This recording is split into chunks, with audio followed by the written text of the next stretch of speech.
the universe may have no beginning. The thought arrives like a soft tremor in the dark, a subtle bending of everything you were taught to believe. For a lifetime, the Big Bang has been presented as the moment all existence erupted into light. A cosmic birth, a singular flash, a point where time itself opened its eyes. But what if that moment never happened? What if the Big Bang is not the origin of the universe, but only an illusion created by the mathematics we use to describe it? The idea does not shout. It settles into your mind quietly, like a whisper traveling through a long corridor of night. Because when physicists follow the equations backward, rewinding the cosmic expansion, compressing every galaxy, every atom, every vibration, they eventually reach a point where the math collapses. Not because the universe collapses, but because our tools fail. The numbers explode into infinities. Temperatures rise beyond meaning. Curvature climbs to impossible values. And an infinity in an equation is not a truth. It is a confession. A confession that the model has reached its limit. A confession that the beginning might not be a real event, only a fold in the fabric of time. Picture that fold. A thin shimmer. A place where the shape of time tightens and then smooths again. From our side of the fold, everything before it looks impossibly compressed, so compressed that it resembles an explosion. A beginning. A bright flash we call the Big Bang. But what if it isn't a birth at all? What if it is simply a transition?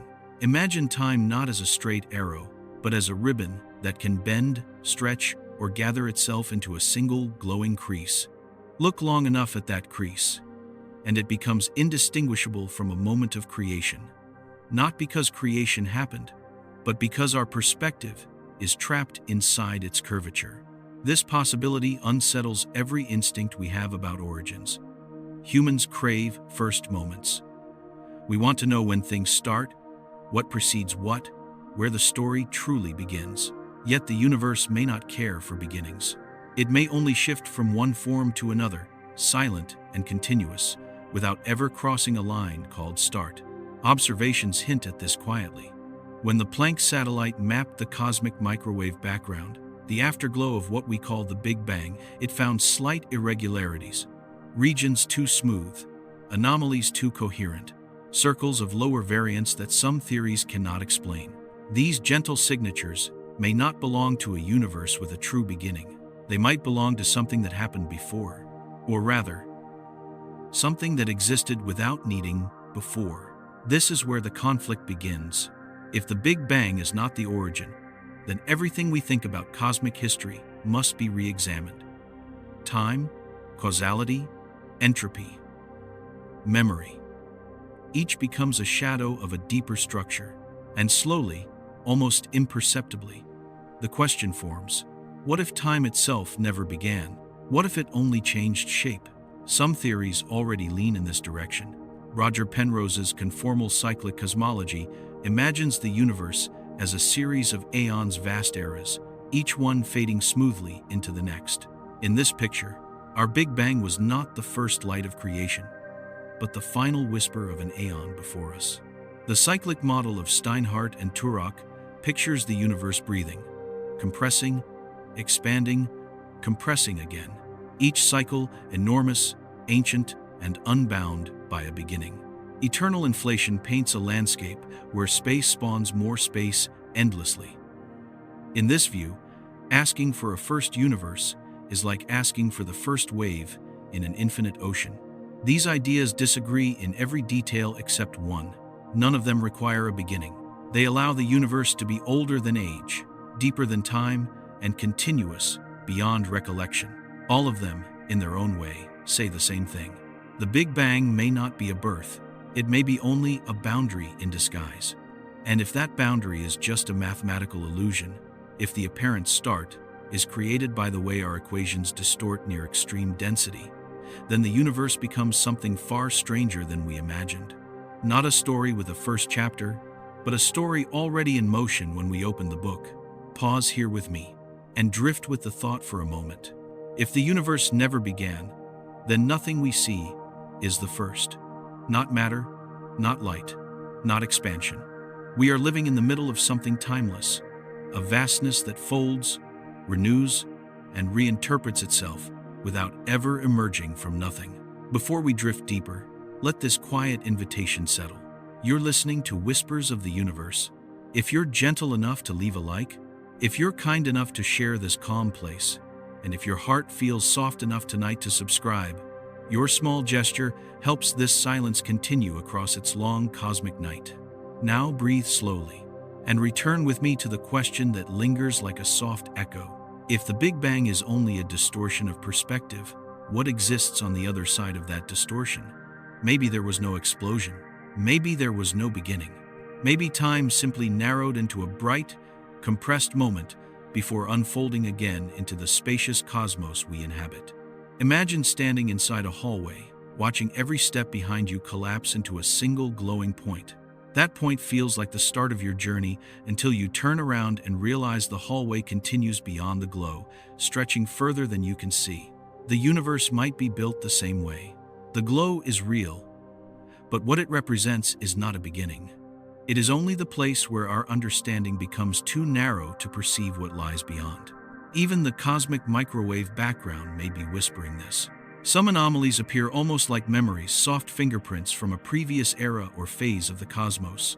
If these signals hold truth, they suggest the universe transitions between states without ever dereferencing time to zero. A universe with no starting point. A story without a first page.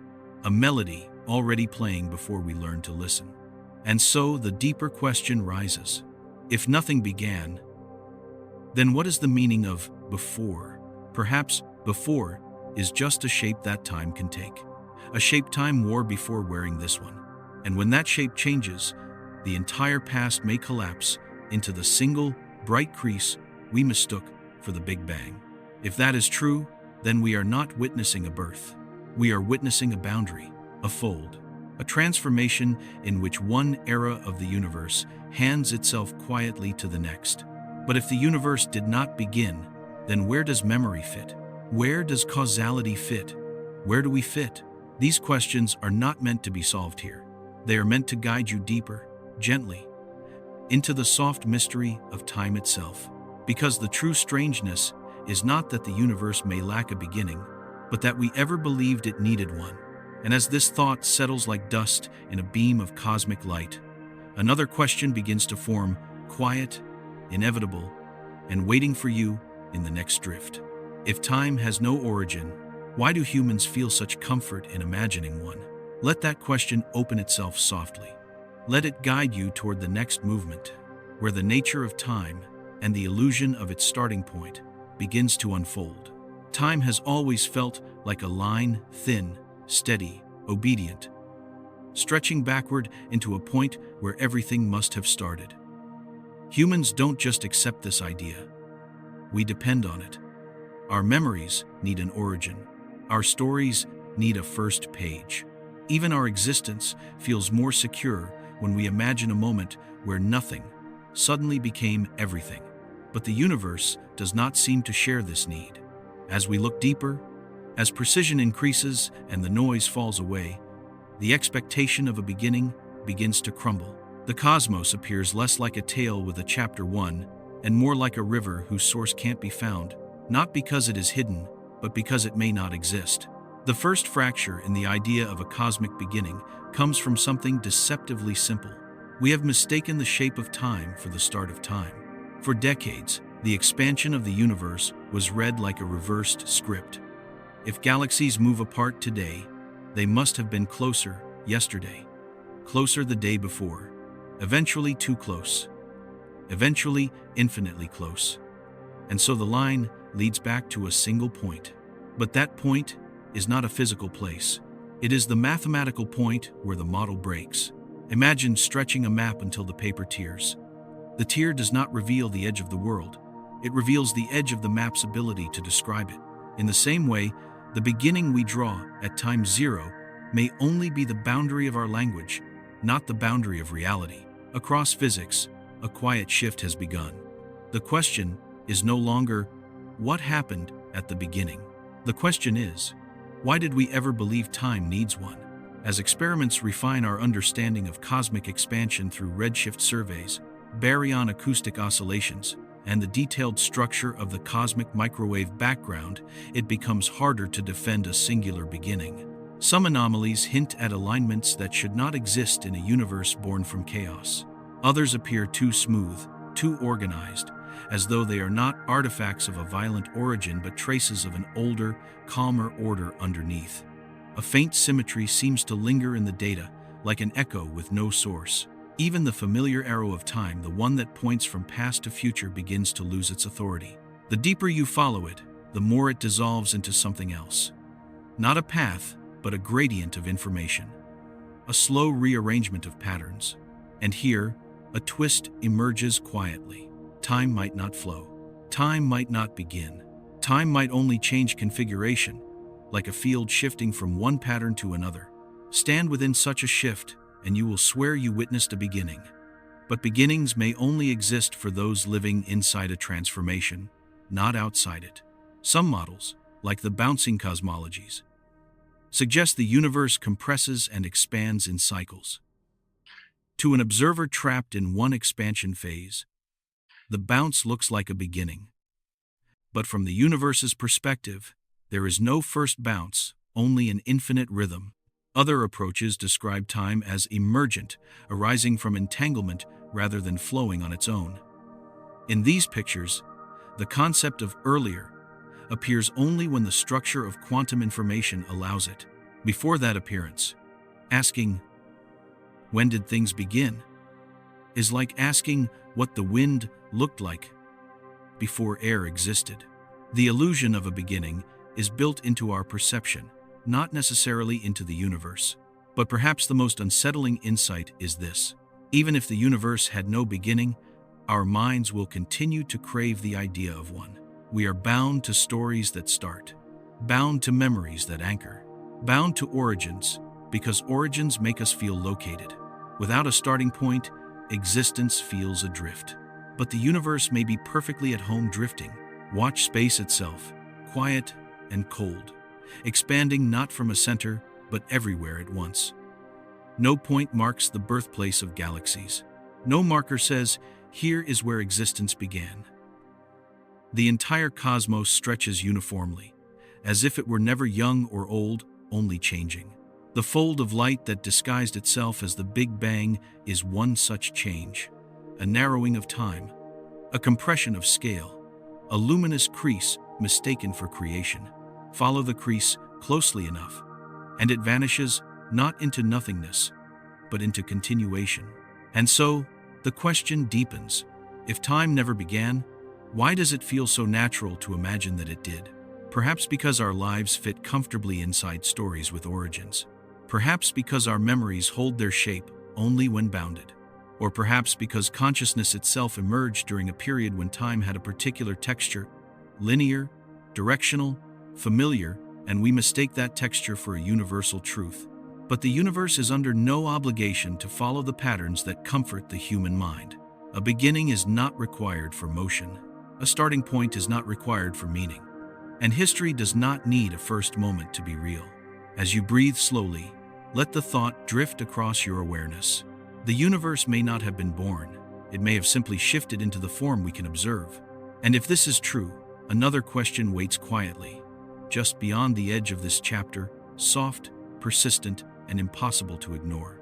If the universe did not begin, then what exactly is the Big Bang that we see written across the sky? Let that question open, like a dim star glowing in the dark, guiding you softly toward what comes next. Where the Big Bang transforms from a creation myth into a geometric misunderstanding. A place where the story does not begin, only changes shape. There is a moment, when you stare long enough into the mathematics of cosmology, that the Big Bang begins to blur, not fading, not disappearing, but transforming into something far stranger than a beginning. It becomes a boundary that bends, a surface that narrows, a shimmering twist in the shape of time. Not a birth, not a first spark, only a change of form. Imagine standing inside a vast corridor where the walls slowly angle toward each other, tightening your field of view until everything behind you compresses into a single luminous point.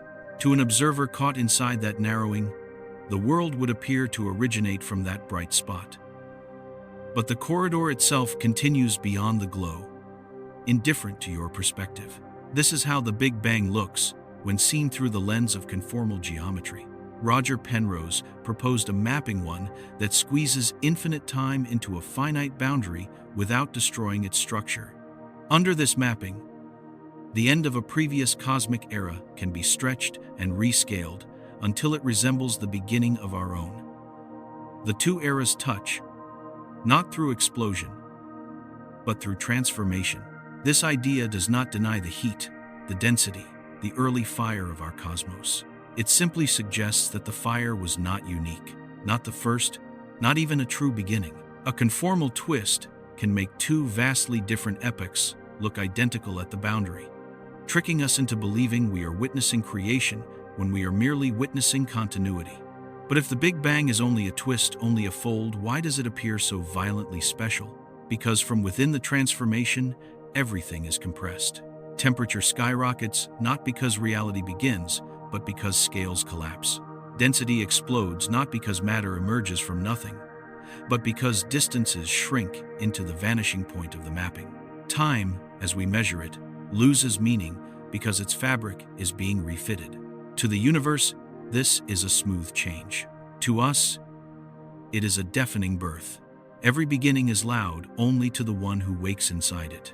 Yet, as powerful as the conformal picture is, it opens a deep conflict. If the Big Bang is merely a transition between cosmic phases, then the universe before it didn't need to shrink, collapse, or die. It only needed to change its geometric costume. And if this is true, then what came before our universe may not resemble emptiness, chaos, or void. It may have been as structured and vast as the cosmos we see now, just scaled differently, stretched differently, quiet in a way we cannot yet read. This shift in perspective brings a soft but unsettling twist. The beginning may be nothing more than a difference in units, a misunderstanding of scale masquerading as a moment of creation. Think of zooming out on a photograph until every detail dissolves into a single bright blur. If someone handed you only that blur, you might call it the source. But it isn't a source. It's a summary. The Big Bang may be a summary of a universe too large, too stretched, too differently structured for us to interpret without compression. And just as a summary hides paragraphs, chapters, entire stories, the Big Bang may hide a cosmic era behind it, a previous eon, a lost time, a background not erased, only folded.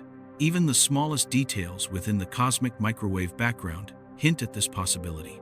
Circular patterns of unusual smoothness, regions where temperature variations are almost eerily consistent, signals that shouldn't exist if the universe truly emerged from a chaotic birth. To Penrose, these may be the fading memories of colossal black holes from a previous eon, echoes stretched thin across the sky. Whether or not that interpretation is true, the mere existence of such anomalies forces us to reconsider the singularity narrative. A beginning should not contain the fingerprints of something older, and yet, something older seems to whisper from behind the heat. Sit with that thought for a moment. Let it drift across your awareness, like the faint glow of a star half hidden behind mist. If the Big Bang is a hinge rather than a spark, then our universe is not the first chapter of existence, only the first chapter we can currently read. The boundary between aeons, seen through conformal eyes, is almost peaceful. A smooth handoff, not a cataclysm.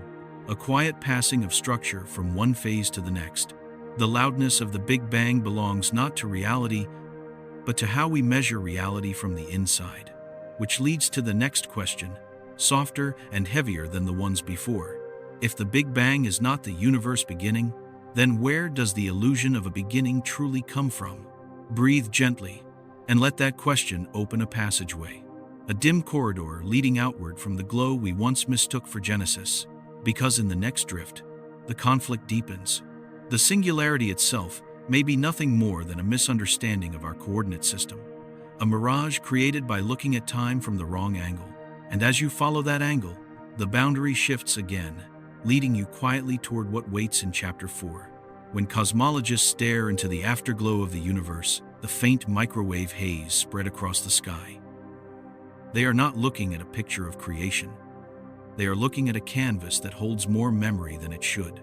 The cosmic microwave background, or CMB, is supposed to be the leftover light from a universe freshly born, a universe cooling, expanding, stabilizing, a universe taking its first breath after the Big Bang. But the CMB does not behave like the memory of a beginning. It behaves like the memory of a transition. At first glance, it appears remarkably smooth, almost perfectly uniform. But the more precisely we measure it, the more the smoothness becomes two smooth anomalies stretched across thousands of light years that don't match a chaotic birth. Patterns that should not have survived a primordial explosion. Regions so coherent, they appear to have been shaped before the fireball even existed. A beginning should scatter. A beginning should disrupt. A beginning should not leave behind circles of improbably low variation, softly nested like ripples on a pond no one remembers striking. Yet there they are. The Planck Observatory saw them. WMAP hinted at them earlier. Concentric patterns, faint, deliberate, unsettling. If the Big Bang had truly been the first moment, these circles would be inexplicable. But if the Big Bang were instead a boundary, a hinge between cosmic eras, then these quiet rings could be the fading echoes of something older, something that happened before our time was scaled into meaning. Roger Penrose suggested they might be the dying signatures of supermassive black holes from a previous eon, colossal structures, releasing their final energy long after their own universe had thinned into silence. When stretched through conformal transformation, those ancient events would become gentle imprints on our sky, surviving across the boundary we mistake for the beginning. Whether or not that interpretation is correct, the circles remain a riddle. A puzzle piece that does not fit inside a universe with a true origin, because memory cannot appear before memory exists. And yet the sky shows signs of remembering. Sit with that for a moment. Let the idea drift through your mind like a cold breeze touching an old surface. The universe may not be telling us a story of birth.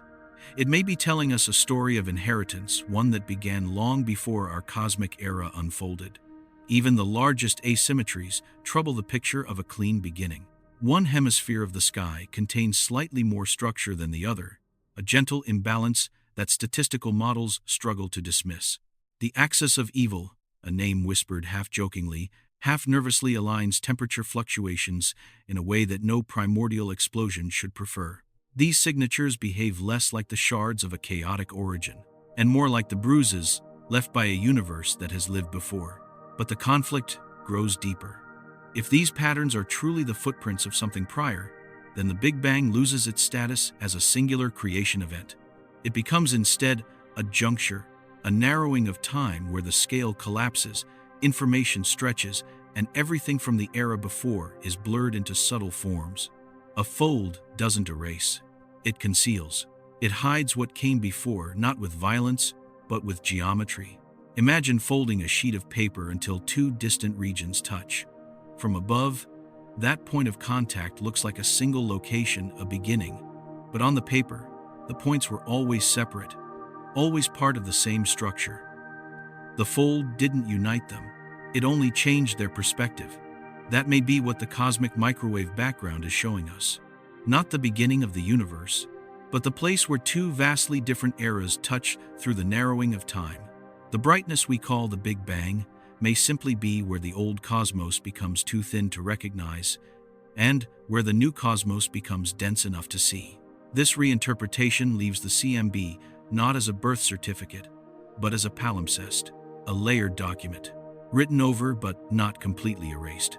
Some of its faint patterns truly belong to the early fire of our era, but others whisper from deeper ages, traces of a cosmos that ended quietly enough to leave echoes. And if the sky remembers echoes, then time itself remembers them. This realization pulls gently against everything we've been taught. Because if memory exists across eons, then the notion of a beginning collapses. Beginnings require isolation. Beginnings require emptiness beforehand. But the universe shows no sign of emptiness, only continuity. And just as you sense that continuity stretching out behind you, the question that rises next is softer, yet more disorienting. If the Big Bang is not the first moment, what exactly is the singularity we keep finding in our equations? Is it a real phenomenon? A flaw? or merely a side effect of looking at time from the wrong dimension? Let that question drift, slow and steady, pulling you toward the next ripple, where the singularity begins to unravel not as a physical object, but as a misunderstanding of the language we use to describe the universe. The doorway to that unraveling lies just ahead, waiting quietly in Chapter 5. What if the universe didn't spring into existence, but exhaled into it? The more we examine the structure of cosmic history, the more it resembles a rhythm rather than a timeline, a slow, vast oscillation. Not a story beginning once, but a story entering phase after phase, each one shaped by the contraction and expansion of spacetime itself. In the cyclic picture, the cosmos does not emerge from nothingness, it emerges from itself. Imagine the universe as a great lung, expanding and contracting across incomprehensible timescales. Each contraction draws the cosmos into higher density and smoother geometry. Each expansion releases it into complexity and structure. To an observer born inside one of these expansions, the moment where contraction ends and expansion begins would look like an explosion of everything from absolute simplicity into immediate fire. But this isn't a birth, it's a reversal, a turning point in a pattern that has no beginning and no final edge. The ekpyrotic model, proposed by Steinhardt and Turok, describes something similar. A cycle not driven by physical collapse, but by the collision and separation of branes, higher dimensional surfaces sliding through a space we cannot see. In this framework, what we call the Big Bang is simply the heated moment of contact. Not a moment of creation, a moment of interaction. Like two waves crossing in slow motion, producing a flash that feels like origin from the inside. But the deeper you look into these models, the more a quiet tension appears. Because cycles, whether geometric, quantum, or higher dimensional, carry a challenge: entropy. With each cycle, disorder should increase, eventually overwhelming any possibility for renewed structure. And yet, the proposed models continue, cycle after cycle, as though the universe knows how to reset its own entropy or hide it somewhere we cannot yet detect. This is the conflict that has haunted cyclic cosmology from the start. How does the universe repeat without accumulating the scars of its past? Yet even here, the observations whisper in strange agreement. The early universe appears too smooth, almost unnaturally ordered, as though whatever preceded the expansion did not burden it with chaos, as though entropy had been wiped clean, or redistributed into forms we haven't learned to read. The universe might not erase its past between cycles. It might simply compress it into scales too large or too fine for us to detect. Picture a vast mural painted over and over. Each time a new layer is added, the old layers do not disappear. They press faintly through the paint. Soft contours, hidden symmetries, ghostly forms. The cosmic microwave background behaves just like that mural. Its faint anomalies, the circles, the alignments, the softened regions, may be the quiet curves of previous cosmic strokes, blurred across aeons, but never fully lost. They rise through the present like old whispers, not loud enough to disturb the current picture, but persistent enough to suggest that the canvas has been used before. If the universe is cyclic, then the question, when did it begin, becomes meaningless. There was no beginning, only phases. And in each phase, observers like us emerge, look backward, and mistake the turning point for the start. The breathing universe carries another twist. The end of one cycle doesn't resemble collapse or death. It resembles simplification. As the cosmos stretches toward emptiness over trillions upon trillions of years, matter thins, temperature sinks, complexity dissolves. Everything trends toward smoothness. And in that final smoothness, the universe becomes ready not to end, but to transition. A smooth cosmos can convert effortlessly into the geometric form required for the next expansion. Smoothness is not death, it is preparation. And when the new expansion ignites, it appears predictably to its inhabitants as a violent, singular beginning, a bright crease in the fabric of time, a fold of light. But underneath that brightness lies continuity, a continuation so deep that the idea of a first expansion becomes indistinguishable from myth. Let that realization soften inside your mind.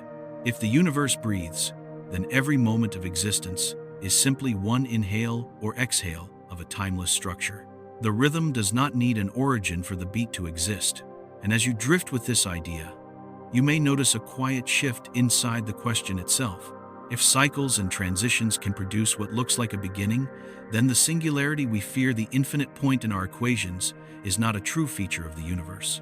It is a misinterpretation, a squeezed perspective, a line of sight collapsing into the boundary between cycles, which leads naturally to the next frontier, where the singularity dissolves, not under explosions or equations, but under the realization that it may not be a real place at all, a beginning that never began, a point that never existed, a misunderstanding waiting to be unraveled. And that unraveling begins softly as the next chapter opens, in the quiet space where time bends toward itself and the singularity finally reveals what it truly is. There is a moment in every deep question when the mind reaches too far and suddenly loses its footing, a moment when the familiar shape of reality softens, not because it becomes less true, but because it becomes too large to hold in the usual way. The idea that time might bend back into itself, might not move forward, might not move at all, begins as a quiet unease, a slight shift in the balance of what you think you understand. But stay with it. Let the edges blur. Let the thought settle like dust floating through a beam of light.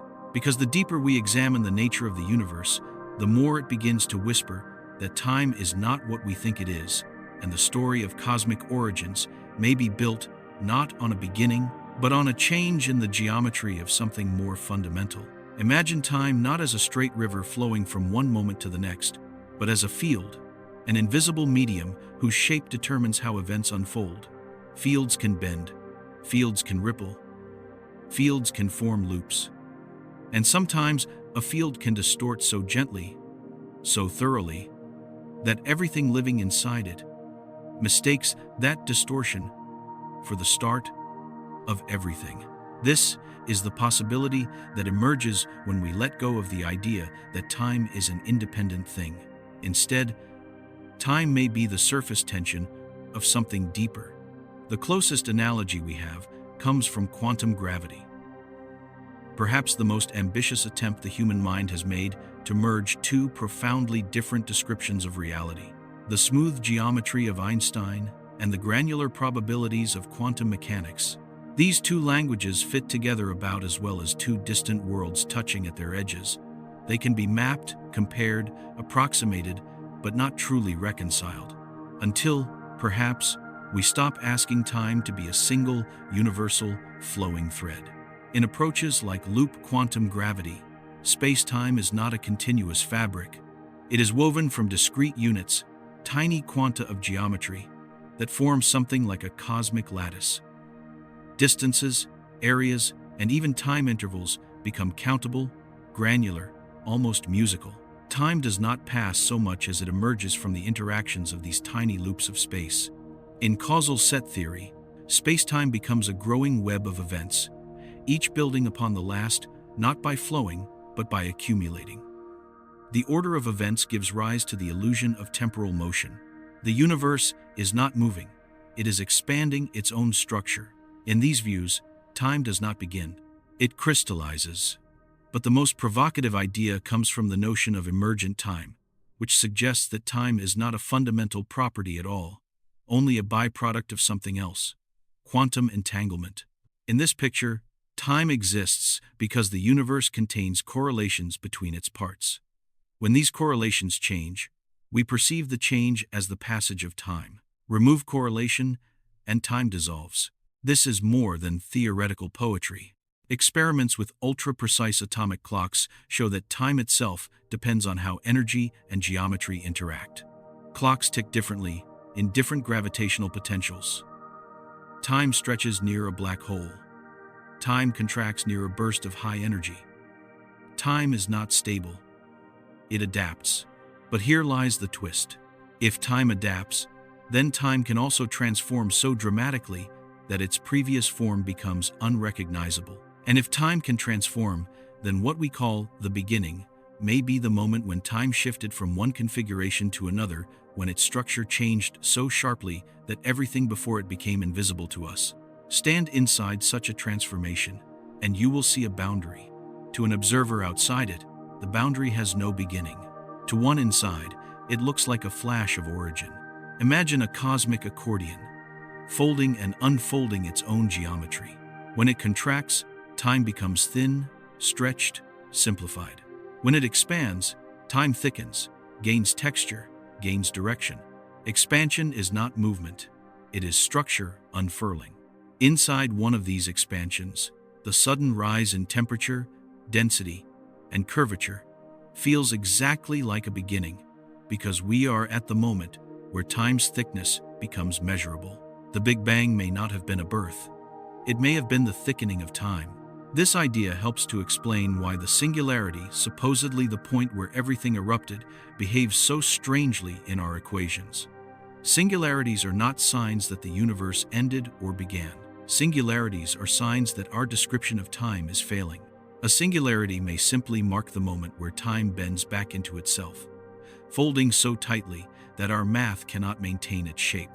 The equations explode, not because reality explodes, but because we are using the wrong language to describe a phase change in the structure of time. Like trying to use linear grammar to describe a circle, it is not the circle that breaks, it is the grammar, and if the grammar is wrong at the beginning of time, then the beginning itself is in question.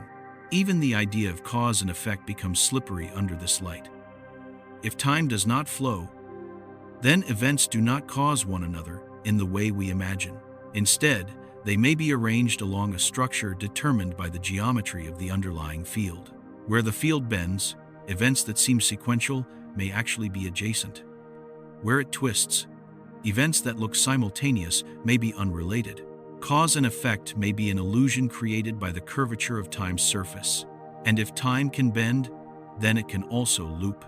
Not in the sense of closed time-like curves, Einstein's exotic spirals, but in the sense that certain configurations of quantum geometry can mirror themselves. A transition from one phase to another may imprint its pattern onto the next, carrying a kind of cosmic memory across eras. This would explain why the CMB contains faint traces that seem older than the Big Bang. The memory is not traveling through time. It is embedded in the geometry, and geometry doesn't begin. It changes. As you drift through this idea, let your thoughts soften into the shape of a question. If time can bend so deeply that it loses direction, what happens to the concept of before? In emergent time models, before is only meaningful when correlations exist. In other eras of the universe, correlations may have been stretched so thin that time, as we understand it, had no meaning at all. Not because nothing happened, but because the happenings had no structure that allowed them to be ordered. Imagine watching a film where every frame is scrambled, not because the story is random, but because the relation between frames has not yet been defined. Only when the correlations tighten, drawing the frames into a coherent sequence, does the story appear. Time is the sequence, not the substance. What we call the beginning of the universe may simply be the moment when the cosmic frames first aligned into order. Before that alignment, there was no before, not because nothing existed, but because existence had no temporal arrangement. This perspective carries a quiet shock. If time is emergent, then beginnings are emergent. And if beginnings are emergent, then they may not be fundamental. The universe may not have begun at all. It may have transitioned into a state where time becomes readable. Just as a melody does not begin with silence, it begins when the notes acquire pattern. The cosmos may not begin with nothingness. It begins when time finds its shape. And once time has shape, space follows, matter follows, light follows, observers follow, stories follow. From the inside, it all looks like a beginning. From the outside, it is simply one more phase in a field that has no start.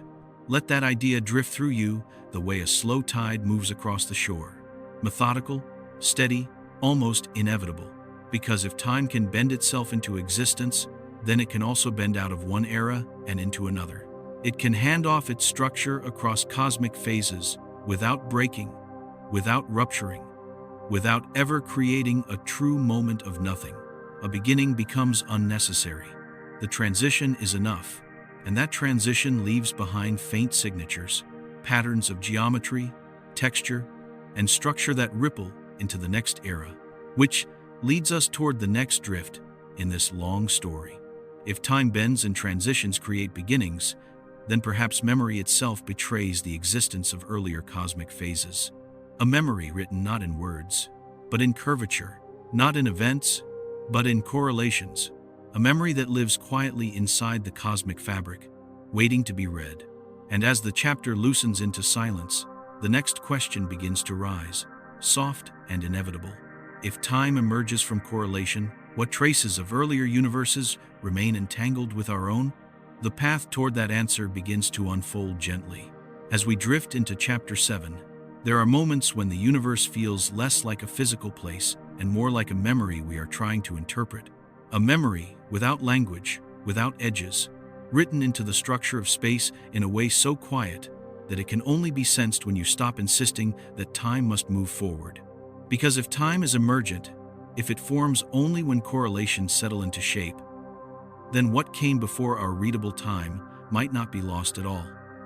It may simply be encoded differently. Not erased, rewritten. Imagine standing inside a room full of music you cannot hear. The walls vibrate, the air hums faintly, but your ears are not tuned to the frequencies of the song. The melody is still there, you are simply not built to receive it. In the same way, the early universe may still carry tones from cosmic eras before ours, tones that resonate in frequencies our senses, and even our equations, can barely detect. Some of these tones appear in the cosmic microwave background, subtle as dust on glass. Others hide in the distribution of galaxies, or the curvature of space at the largest scales.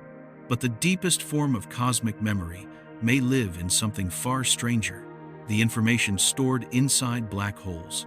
For decades, physicists accepted that black holes swallow information permanently. Anything that falls inside matter, radiation, structure, vanishes beyond recovery. But when Stephen Hawking introduced radiation into the picture, the problem changed. If black holes evaporate, where does their information go? Does it vanish? Does it leak out? Does it transform? The universe is not careless. It keeps records in ways we rarely understand. In emerging theories, information is never destroyed. It may be scrambled, stretched, woven into new forms, but it continues to exist. And if the universe has lived through more than one cosmic phase, then black holes, those ancient, voracious archives, may have carried echoes from before our era into whatever came after. When an eon fades, its black holes evaporate slowly, whispering out the final traces of their history.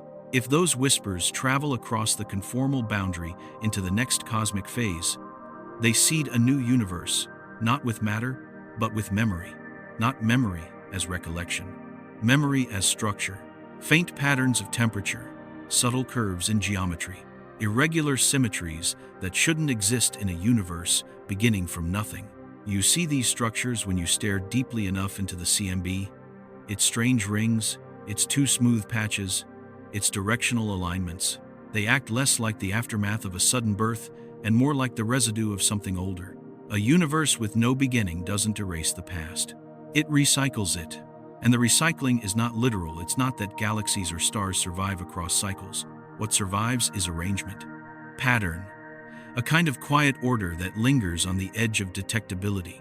But memory in the universe may not rely solely on physical signals. It may arise from the fabric of entanglement itself. Quantum entanglement ties the fate of particles together regardless of distance, behaving as if separation is only a suggestion.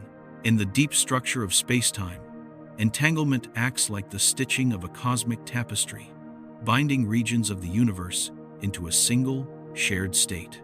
If one cosmic phase ends and another begins, the entanglement pattern does not necessarily vanish. It reorganizes, it reweaves. And in that reweaving, some of the correlations from an earlier era can imprint themselves onto the next, not as data points, not as messages, but as the underlying grammar of the universe, like the faint scent of smoke that lingers long after the fire is gone. You can imagine the early universe as a blank canvas, but the canvas itself carries texture from older layers. Even when you paint something new, the strokes sink into the grooves left behind. No matter how smooth they appear, patterns from the past influence the new design. The cosmos, too, has grooves, large-scale anomalies, unexpected alignments, temperature shadows no model quite resolves. These are the grooves the past has etched. When researchers attempt to smooth them away, adjusting parameters, tweaking inflation models, refining quantum corrections, the universe resists. Some patterns refuse to disappear, as if they belong to a story older than the one we're trying to tell. There is a softness to this resistance, a sense that we're not uncovering flaws, but inheritances. If time emerges from entanglement, then memory emerges from geometry. And geometry doesn't need a beginning to carry meaning. It only needs continuity. This invites a new kind of question, one that drifts at the edges of thought. What if the universe is not remembering events, but remembering relationships? Relationships between scales, between frequencies, between densities, between the ways energy can fold itself. A relationship can survive beyond the objects that form it. Much like the bond between two notes in a melody survives even after the instruments fall silent. When the melody begins again, the structure remains, guiding the new notes whether they realize it or not. Perhaps our universe hums with the faint structure of a melody older than itself. And here, something shifts in the dark. Memory, in this cosmic sense, is not about looking backward. It is about the forward motion of structure that never resets to zero. There is no zero. The universe is not a book whose first page defines the story. It is a poem whose lines overlap across ages, each new stanza blooming from the resonance of the last. This is why the CMB appears to contain hints that it should not contain. Why the largest scales of cosmic structure stretch in patterns too coherent to belong to a universe born from randomness. Why certain anomalies persist even when theories try to silence them. The universe is whispering not of a beginning, but of a continuity we have forgotten how to interpret. And if continuity stretches across eons, then we must rethink the question entirely. Not what happened before the Big Bang, but what does the universe remember when time itself is not yet born? Let that question hover, light as dust in cold air. Not a doorway to the next subject, but a drift, a soft easing into the deeper mystery of how memory becomes pattern and how pattern becomes the quiet skeleton of reality. Long before the cosmic dawn takes shape, there is a strangeness that settles in when you follow the universe all the way down to the edge of its earliest describable moment. Not because you reach nothingness, but because you reach something your mathematics refuses to cross. The equations that guide our understanding, equations that describe the orbit of planets, the bending of light, the dance of galaxies, slowly begin to shake when pushed toward the so-called singularity. They stutter, they tear, they turn infinite. But infinities in physics are not revelations, they are malfunctions. A singularity is not the universe collapsing into impossibility. It is the mathematics collapsing into incompleteness. Einstein's general relativity is a masterpiece of geometry, a map that lets space-time reveal itself with exquisite clarity. But even the finest map becomes deceptive if you zoom so far in that the lines blur. The singularity is that blurred line, an artifact of resolution, not a portrait of reality. Imagine holding a magnifying glass to a photograph. At some point, the image dissolves into grain. The graininess doesn't belong to the subject. It belongs to the medium. The singularity is the grain of our equations. And this raises a quiet but profound shift in perspective. The Big Bang singularity may not be a physical feature of the universe. It may be the limit of the story we are telling. This becomes clearer when we explore other singularities, those inside black holes. Near the center of a black hole, general relativity predicts the same mathematical failure. Infinite curvature, infinite density. Yet no physicist truly believes that such infinities are literal. They signal that the theory, elegant as it is, cannot describe what is happening at scales where quantum gravity becomes essential. The singularity is not a point. It is a question mark. When we approach the Big Bang with this understanding, the illusion begins to unravel. The universe may not have emerged from a point of infinite density. Instead, our description of time and space breaks down, leaving behind a false imprint, a mathematical hallucination that we mistake for the beginning. But if the singularity is an illusion, then what lies behind it? The clue comes from something deceptively simple. Singularities can vanish when we change perspectives. This happened before. For decades, physicists believed the event horizon of a black hole was a singularity, a place where light and matter were destroyed. But when better coordinates were discovered, the singularity disappeared. The event horizon was not an edge of physics, but an edge of perspective. The same could be true of the Big Bang. In some coordinate systems, time appears to run out at a finite value. In others, the same region stretches into a smooth continuation. Whether the universe began or simply transitioned depends not on reality, but on the frame used to describe it. Perhaps the singularity is nothing more than a trick of compression, a fold in time that our coordinates fail to unwrap. This becomes even more compelling when viewed through conformal mapping. By stretching and rescaling spacetime, Penrose showed that what looks like an initial singularity in one representation becomes a smooth boundary in another. The beginning dissolves. The edge becomes a seam. A seam is not a creation event. It is a change in stitching. Let this idea drift through you. The universe may not have been born. It may have simply passed through a seam in its own geometry. When you shift your perspective, the mathematical landscape begins to smooth. The singularity that once loomed like a cliff becomes a gentle incline. The infinite becomes finite. The impossible becomes interpretable. In this softened view, the universe before the Big Bang does not vanish into non-existence. It becomes obscured behind the curvature of time. A hidden shore, not a missing one. Even inflation, the theory proposed to explain the early smoothness and uniformity of the universe, carries hints that the Big Bang was not an origin, but an onset. Inflation requires conditions that no singular beginning should be able to produce. A pre-existing field, a structure that enables expansion, a seed of geometry already in place. A beginning from nothing does not provide seeds, but a transformation does. Picture a sheet of fabric held loosely in your hands. If you twist it gently, the wrinkles rush toward the twist point, surrounding it with patterns that look like they come from a single spot. But the spot is not the source of the fabric. It is the point where tension converges. The Big Bang could be that convergence, not a creation, but a rearrangement. Singularities lose their meaning once you start imagining the universe as a continuous whole where past and future may not be opposites, but reflections in a geometry where time is only one of many dimensions that can distort. When time narrows, densities rise. When time expands, structures bloom. What we call starting may be nothing more than the widening of time. But there is an even deeper twist. Even if we eliminate the singularity from the mathematical description, something still lingers.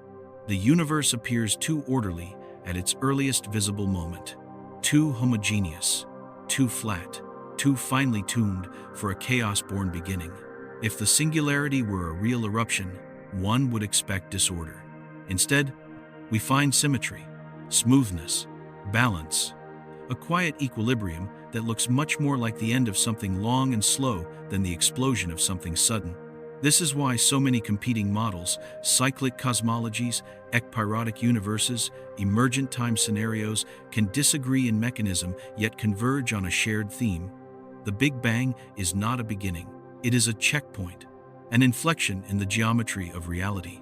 And if that checkpoint is smooth rather than sharp, continuous rather than abrupt, then the singularity evaporates. The equations break not because the universe began, but because we are trying to describe a phase change with the wrong language. It is like describing the appearance of liquid water using the vocabulary of solid ice.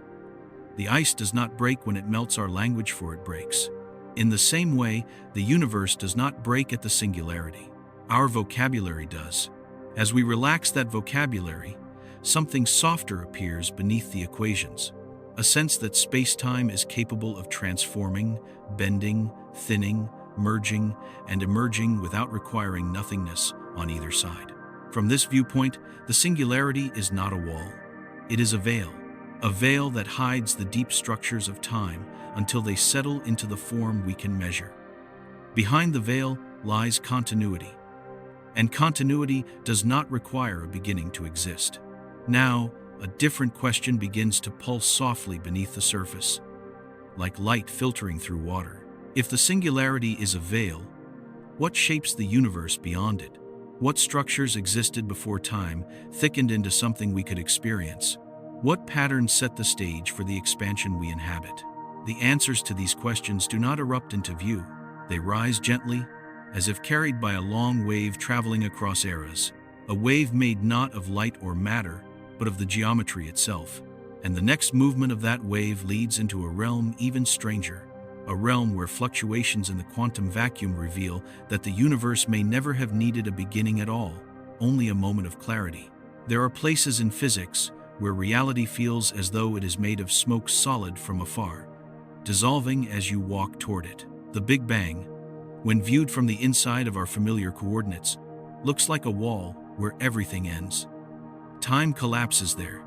Geometry fails. The map we use to navigate the cosmos crumples into a single, luminous point. But what if the point is not real?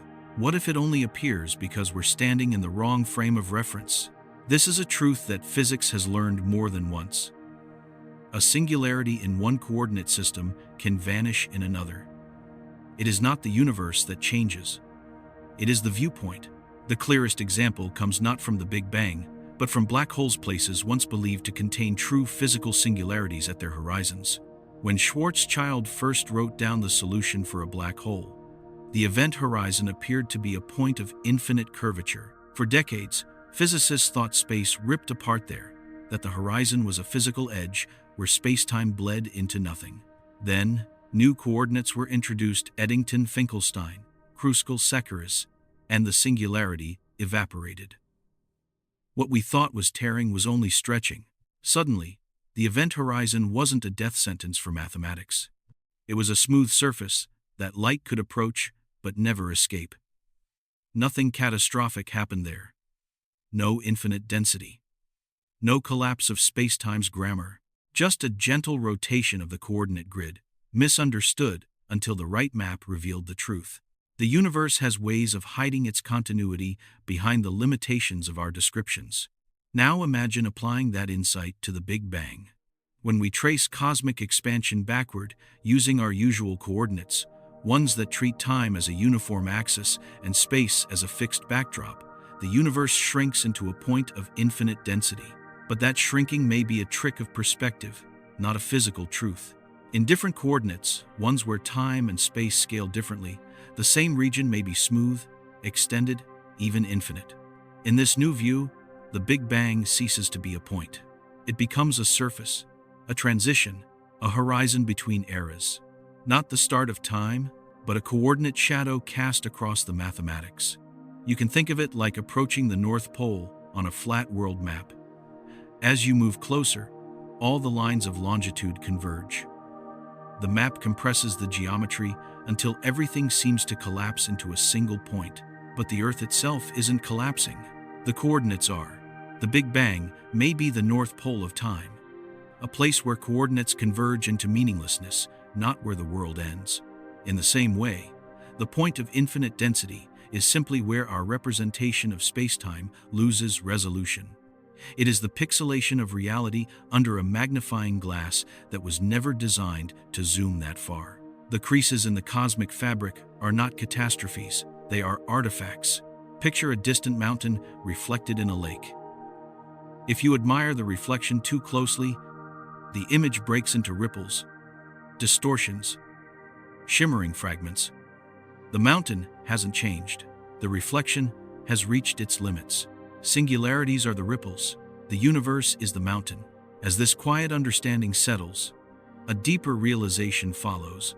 The story of cosmic origins may have been shaped by a misunderstanding of coordinates. When we say space expands, we describe it with a coordinate grid that stretches. When we say galaxies recede, we refer to their motion relative to that grid. But if the grid itself carries illusions, boundaries where none exist, then our entire narrative bends around the distortions. Time, as we plot it, might not be flowing from zero. It might be flowing across a horizon that we misinterpret as zero. This horizon could be infinite in its own geometry, just expressed in a compact way when viewed through ours. Much like a coastline that looks small from the sky but grows endlessly as you walk it, the Big Bang may be infinitely extended when seen through the universe's own frame. Our coordinates shrink it, compress it, lie about it. Even inflation theory supports this idea unintentionally. For inflation to begin, certain conditions must already exist. Fields with energy, regions of near-perfect uniformity, seeds of structure, these are incompatible with a true singular beginning. They whisper that something precedes what we call the start. But in our coordinates, that something gets squeezed to a point that isn't a point. In conformal coordinates, used by Penrose and other theorists, the space before the Big Bang expands into view. It becomes something smooth, something continuous, something that touches our era like two pages meeting at a fold, not identical, not overlapping, but connected. This perspective removes the singularity almost effortlessly, not by breaking physics, by reframing it. If coordinates can hide a beginning, they can also fabricate one. This is the subtle danger. The world we perceive through mathematics is shaped not only by physical law, but by the frame we choose to express it. A wrong frame can turn continuity into catastrophe. A better frame can reveal that catastrophe as illusion, and the universe becomes gentler than we feared. There is comfort in this. It means reality may be smoother, more continuous than our maps suggest. It means the universe may not have sprung from nothing, but moved from one geometric expression to another.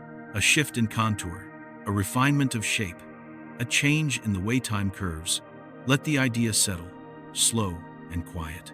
The beginning may be nothing more than a trick of the coordinate grid.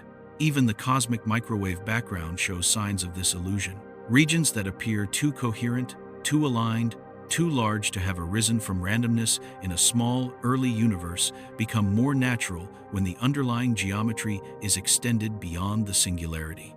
The anomalies loosen, the patterns breathe. A universe without a true beginning does not struggle to explain them. Only a universe forced through a false origin does. As the fabric smooths beneath this perspective, you might sense the shift, the singularity, dissolving like mist as a broader coastline emerges behind it. And in that emerging landscape lies a deeper mystery still, a quieter origin of our difficulty.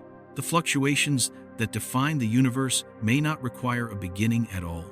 They may have always existed, pulsing softly in the vacuum, long before time took its familiar form. And those fluctuations, gentle and unavoidable, may hint at a universe that has never, in any frame, truly started. Long before you imagine anything like galaxies, stars, or even space itself, you must imagine something quieter. A trembling, a pulse, a faint, unavoidable vibration that exists not because something set it into motion, but because existence itself cannot stay perfectly still. Even in what we call the vacuum, there is no emptiness. There is only fluctuation. It is one of the strangest truths in physics. The lowest energy state of the universe is never truly quiet. Quantum mechanics forbids absolute stillness. It demands motion, demands uncertainty, demands change, not as the result of an event, but as a property of being. These vacuum fluctuations are not sparks of creation. They are the hum that never stops. The more deeply you look into them, the more impossible it becomes to imagine a universe with a true beginning. Because beginnings imply that before something happened, there was silence. But the vacuum is never silent. The vacuum is never before. It is always active, always restless, always producing ripples of energy that emerge and disappear in intervals too small to name. These ripples do not mark the start of time. They form the foundation of what time eventually becomes. To see this clearly, imagine standing before a perfectly still pond, or what looks still. At the surface, tiny oscillations appear almost invisible, but constant. They don't originate from wind or movement. They originate from the nature of the water itself. The surface cannot remain perfectly flat, even in the absence of disturbance. Quantum fields behave the same way. They ripple simply because they exist. When the universe was young, or rather, when our view of the universe first became readable, these fluctuations dominated everything. They seeded the slight differences in density that would, billions of years later, become galaxies. They created tiny imbalances that gravity amplified into cosmic structure. But here is the twist. These fluctuations do not require a beginning to spark them. They require only a field, and the field may have existed long before time took its familiar shape. This is why some cosmologists argue that even asking what happened before the Big Bang reveals a misunderstanding. The fluctuations were never before anything. They were simply part of the fabric that later condensed into space and time. They are timeless, not because they last forever, but because they exist in a realm where before and after have not yet differentiated. Inflation theory brings this into clearer focus. Many versions of inflation rely on fluctuations in a scalar field, a field that is not born at the Big Bang but extends beyond it. During inflation, these fluctuations stretch across the cosmos, freezing into the structure we see today. They become the fingerprints of quantum tremors that existed long before our coordinate system could register them. If the fluctuations existed outside our time, then the seeds of the universe were planted in a place where time did not yet run. A beginning cannot be placed inside a region where time is not defined. Thus, the start dissolves before it can form. Let that drift deeper. The universe was not triggered into existence by a fluctuation. Fluctuations are the default state. Nothingness is unnatural. Stillness is forbidden. The vacuum is alive with motion, with energy, with possibility. From this perspective, a universe that began is harder to justify than a universe that simply shifted state. A transition is easier than creation. A reconfiguration is easier than emergence. If the vacuum already fluctuates eternally, then cosmic events are not born from nothing, they are born from rhythm. And yet, there is a gentler layer beneath even this rhythm. These fluctuations are not random noise. They are structured by the geometry of the quantum fields that host them. The geometry tells them how to behave, how to ripple, how to interfere, how to build the scaffolding of structure. Thus, memory comes back into the picture, not memory as consciousness understands it, but as geometry understands it. If the geometry existed before our readable era, then the fluctuations that shaped our universe carry the imprint of a pattern older than the Big Bang, a pattern that did not require time in order to exist. Consider the possibility that the fluctuations we observe today, amplified into galaxy clusters and cosmic filaments, are the continuation of fluctuations from a previous cosmic phase. They are not new, they are inherited. Just as sound waves echo across a canyon long after their source has vanished, quantum fluctuations may echo across cosmic phases long after the universe has reshaped itself. Even in cyclic models, the densest moments of contraction do not destroy all information. They compress it, they transform it. They pass it forward through boundary conditions that appear from the inside, like beginnings. The next phase is built on the last, not sprung from nothing. This is why cosmological simulations that begin with vacuum fluctuations fit the universe we see. Galaxies form where fluctuations are slightly positive, voids form where they are slightly negative. Everything arises from the gentle architecture of these tremors. But if the architecture was not formed in time, but was always present in the field, then the structure of the universe is older than the universe, older than the coordinate system we impose, older than the horizon we call the Big Bang, older than time. And when we examine the largest observable scales, the distribution of matter across billions of light years, we find patterns that feel impossibly vast to have emerged in the short timeline after the Big Bang. Structures like the Sloan Great Wall, filaments spanning cosmic distances, alignments that stretch farther than inflation comfortably explains. All of them whisper of scaffolding that predates the readable universe.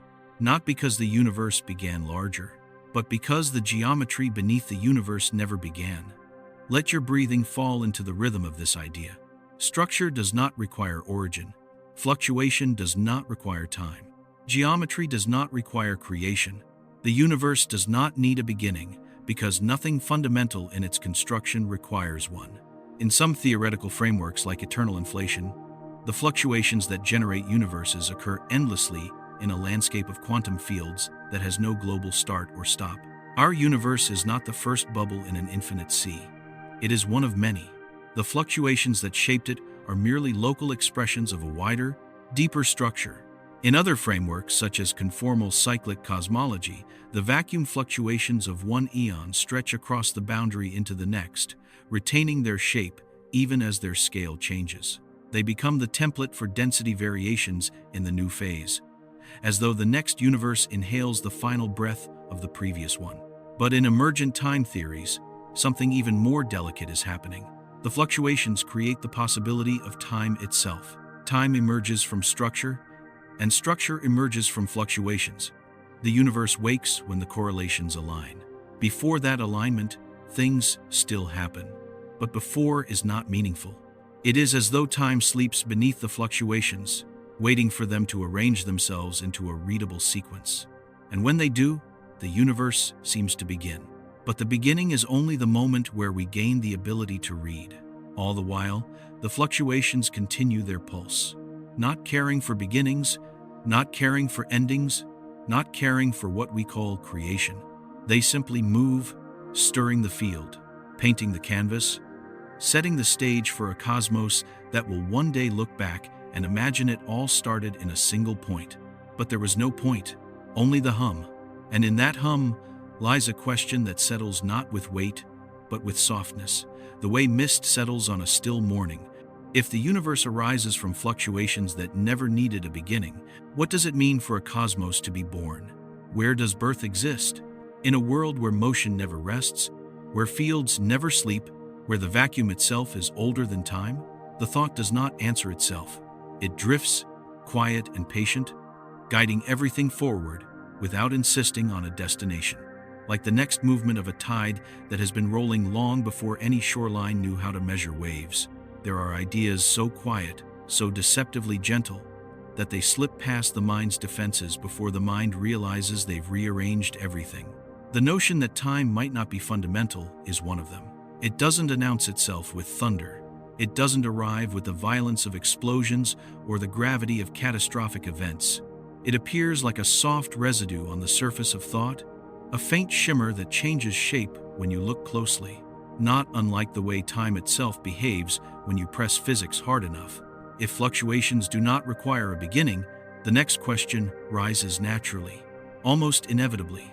What, then, is time? To answer that, you cannot look at clocks. Clocks only measure what we already assume. You must look into the structure that allows clocks to function at all, into the geometry of quantum entanglement. Entanglement is not a feature of particles. It is the architecture that connects them. Two particles, separated by distance, behave as though the distance does not matter. They hold information about each other that no classical picture can explain. But the deeper truth is stranger still. Entanglement does not link particles inside spacetime. Entanglement is what creates the appearance of spacetime. This idea is not wild speculation. It is the quiet conclusion of a decade of research connecting black hole thermodynamics, quantum field theory, holography, and the geometry of ADS, CFT correspondence. Space is a network of correlations. Remove the correlations, and space disintegrates. Increase them, and space thickens. Arrange them in the right patterns, and the familiar geometry of distances and directions emerges as a side effect of their arrangement. Time, then, is not a river. It is a rhythm that arises when correlations shift in a particular direction, giving the appearance of before and after of cause and effect of flow. The universe does not move forward in time. It reorganizes its correlations, and we interpret that reorganization as motion. This reinterpretation is subtle, but once it settles, it becomes impossible to unsee. It casts everything in a different light, even the Big Bang. If time itself emerges from entanglement, then the beginning of time is not a creation event. It is the moment when correlations reach a certain density, a certain configuration, that allows time to be recognized. Before that, the universe may still exist, but it exists in a way that cannot be arranged into the sequence we call history. Think of a deck of cards scattered on a table. They exist, but they form no story. Shuffle them into order, and suddenly a pattern appears. The cards haven't changed. Only the arrangement has. Time is arrangement, and arrangements do not require beginnings. They require transitions. This is why the earliest readable moment of the universe looks abrupt, sudden, impossibly dense. It is the first moment where entanglement becomes structured enough for time to be measured. Not the first moment of existence, but the first moment of order. The vacuum fluctuations you followed earlier, the ones humming beneath everything, do not sit inside time. They create the correlations from which time emerges. They are the preconditions of chronology, not the consequences of it, which means the Big Bang may represent not the origin of the universe, but the origin of readable correlations, a soft boundary where the tremors finally crystallized into a pattern stable enough to be sequenced. A threshold where the cosmos began telling a story, but not the moment when the cosmos began to be. Let that settle. Let it breathe. Because the implications stretch far deeper than the question of beginnings. They reach into the heart of identity, memory, causality, destiny. If time emerges from entanglement, then everything you call your past is simply the region of correlation that can be arranged into coherence. Everything outside that coherence is not gone. It is merely unreadable. The universe, in this view, does not lose information. It loses legibility, and this illegibility shrouds whatever came before our cosmic timestamp, not because it ceased to exist, but because it existed in a format our geometry cannot decode. This is why, as you push backward toward the Big Bang, time seems to thin. Events become uncertain, space becomes less defined, causality becomes slippery. Everything narrows like a corridor whose walls slowly tilt inward. You are not approaching a beginning. You are approaching the point where correlations unravel. The singularity is not a point of infinite density. It is the vanishing of readable sequence. A book whose pages become blank, not because the story ends, but because the ink evaporates. Once this realization becomes part of your inner landscape, something becomes clear that was difficult to articulate before. Time is not something the universe contains. Time is something the universe produces out of relationship, not existence. Entanglement is the loom. Geometry is the fabric. Time is the pattern woven on the surface. So, what does it mean for a universe to precede time? It means the loom existed before the pattern became visible. The quantum fields were already humming. The fluctuations were already vibrating. The geometry was already hiding in the correlations. Nothing sprang from nothing. Something transitioned into a form we could interpret. This also explains why so many independent fields of physics hint at a universe without a beginning. String theory suggests pre-geometric phases where time is undefined. Loop quantum gravity predicts a bounce where time reverses its effective direction. Cyclic cosmology sees the Big Bang as a smoothing event, not a starting one. Adds, CFT frames time as an emergent property of entanglement dynamics. Eternal inflation removes the need for a global start entirely. 5 radically different frameworks, 5 different equations, 5 philosophical worldviews, all leaning toward the same whisper. Time is not the foundation. Time is the outcome. And outcomes don't need beginnings. They need conditions. Entanglement is that condition. Imagine a great tapestry suspended in darkness, woven not from threads but from relationships, each relationship defining a tiny piece of geometry. Where the relationships are sparse, geometry thins. Where relationships cluster, geometry thickens. And where the relationships suddenly shift configuration, a new layer of spacetime appears.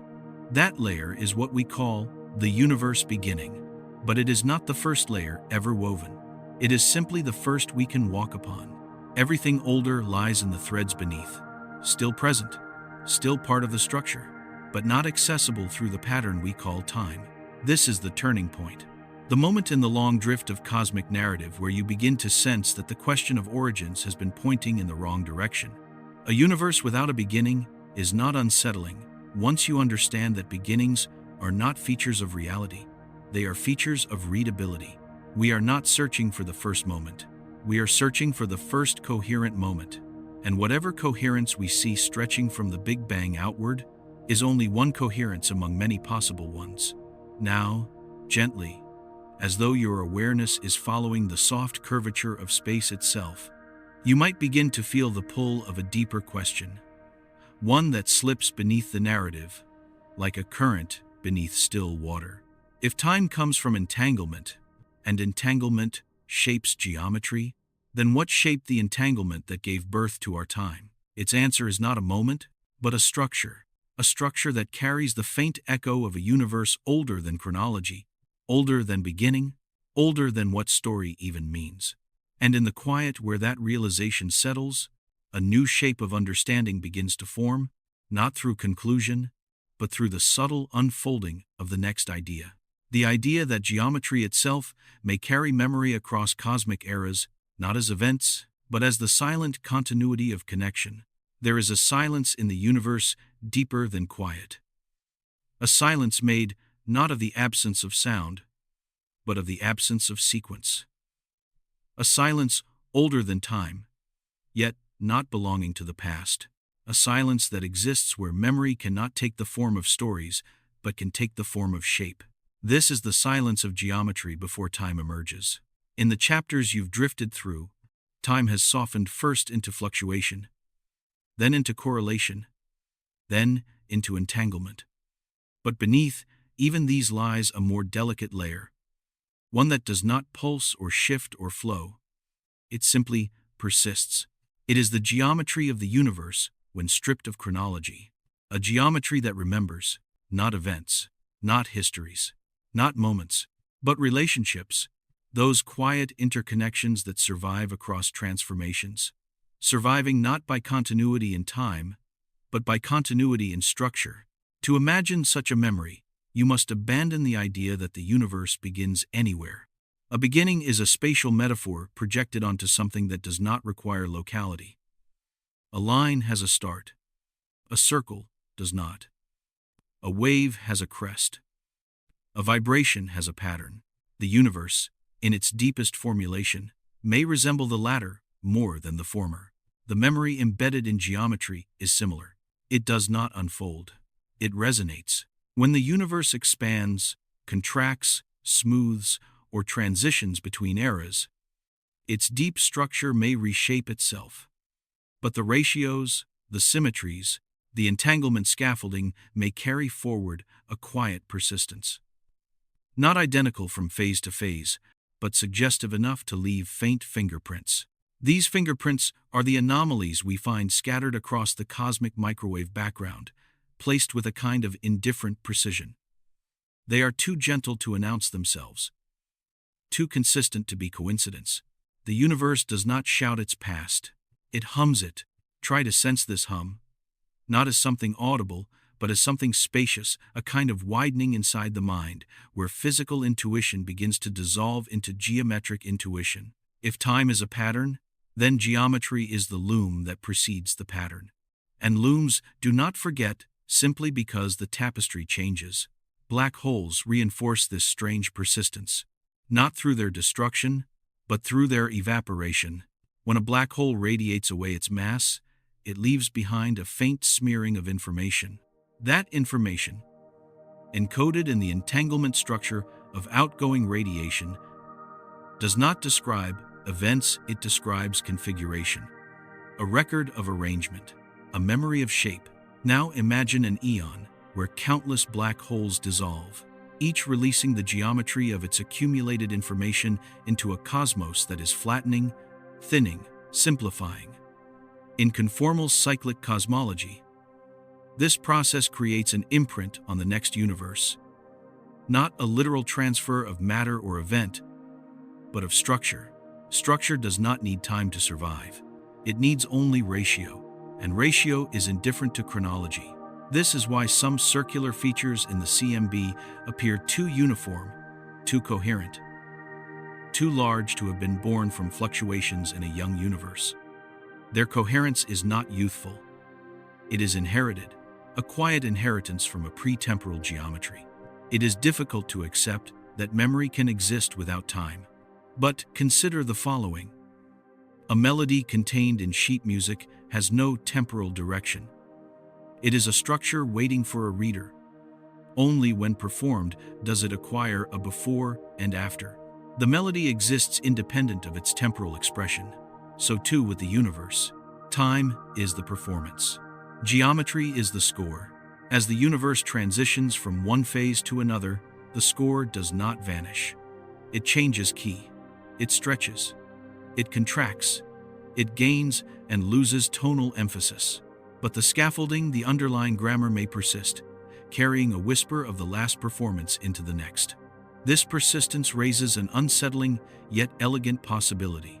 The universe's earliest readable moment may not reflect creation at all, but translation. A translation across eras, across shapes of time, across the deep geometry that exists behind the veil of what we can measure. Imagine this geometry as a net suspended in darkness. Each knot of the net is a point of correlation. Each connection between knots is an entanglement. The tension in the net determines the curvature of spacetime. If the net loosens, space expands. If it tightens, space contracts. If it folds, time thickens. If it stretches thin, time dissolves. This net does not begin. It changes. And through these changes, the universe transitions into and out of eras that look like beginnings from inside, but are merely shifts in the tension of the net. The Big Bang is one of these shifts. Its brilliance, its density, its sudden legibility of time, these are the effects of the net tightening into a configuration that allows chronology to emerge. If you were to stand outside this configuration, you would not see a beginning. You would see a change of pattern. Where the pattern becomes readable, we place a zero. Where it becomes unreadable, we place an infinity. But neither zero nor infinity exists in the net itself. They exist only in the coordinates we impose. This reveals something delicate about the limits of physics. We do not measure reality directly. We measure the shadows of reality cast within a coordinate system. If the system bends, the shadows distort. If the system breaks, the shadows collapse into singularities. But shadows do not describe the object that casts them. Deep geometry does not share the fragility of coordinates. It persists beneath them, indifferent to the failures of our representations. And it is this persistence that allows memory, timeless memory, to drift from one cosmic era to another. Memory that becomes fluctuation. Fluctuation that becomes structure. Structure that becomes spacetime. Spacetime that becomes the backdrop for everything we call real. And at the heart of this sequence lies something even more astonishing. If geometry carries memory, then the universe is never empty. Even when matter fades, when stars burn out, when black holes evaporate, when time stretches toward flatness, the geometry remains quiet, sparse, but not erased. A ghost architecture waiting for the next emergence of readable time. In this view, an aeon does not die. It dissolves. Its details blur, but its framework continues. This is why the ultra-large-scale structure of the universe, the vast cosmic web, contains features so deeply harmonious they resemble resonances rather than random arrangements. These harmonies may not be products of chance. They may be the faint echo of a prior geometry, a memory traced not in time, but in shape.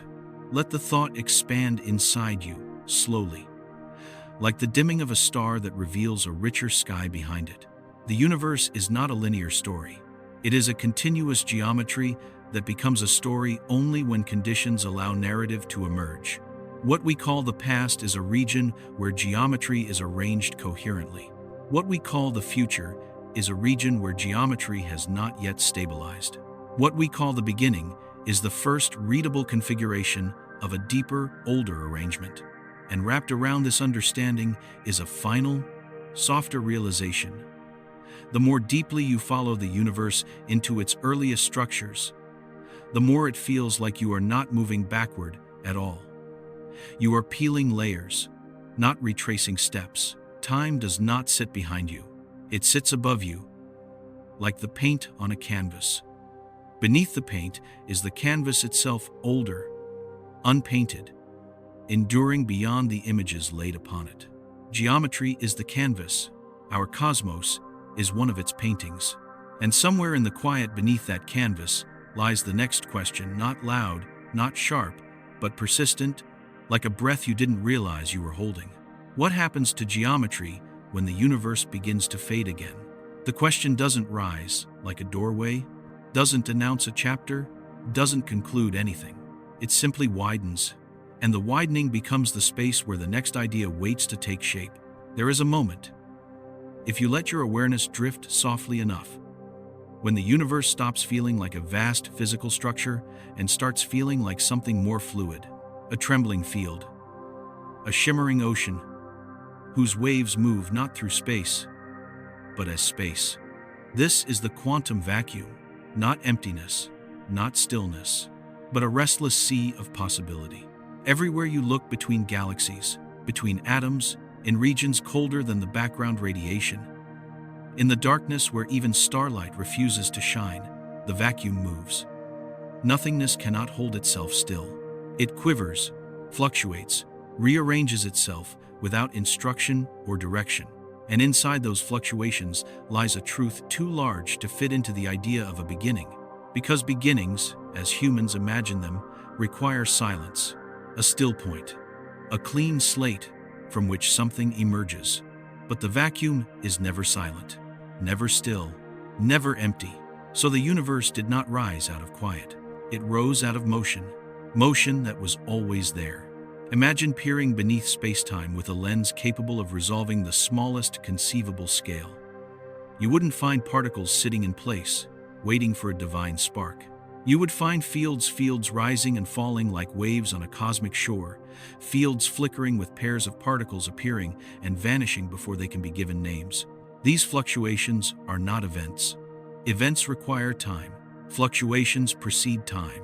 They happen in a realm where before and after have not yet crystallized.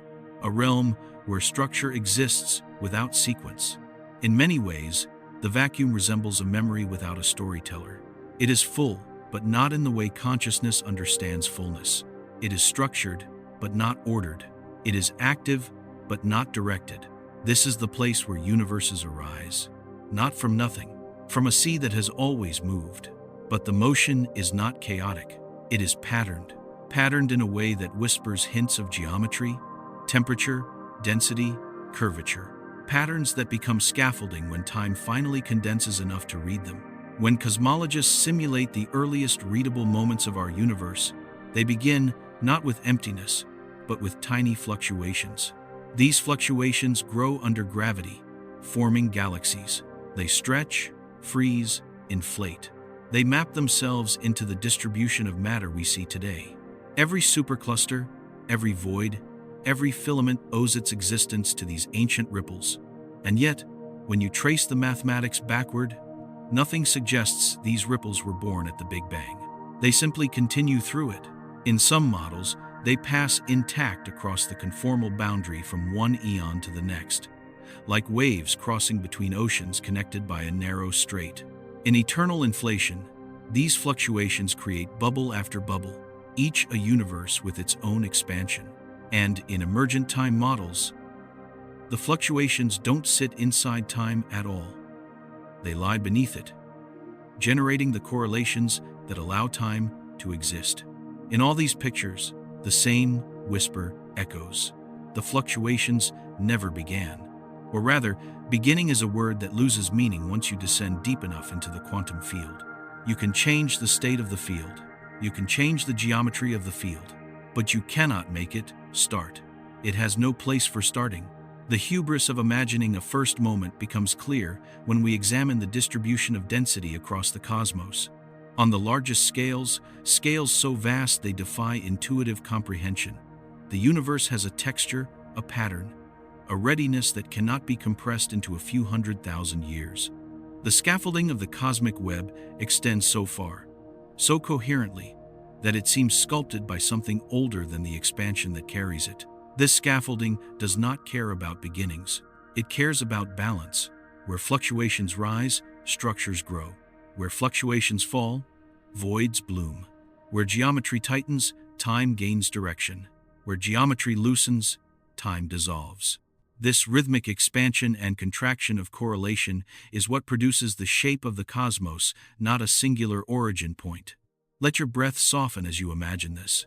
Even in an infinitely old universe, the dance of fluctuations would never stop.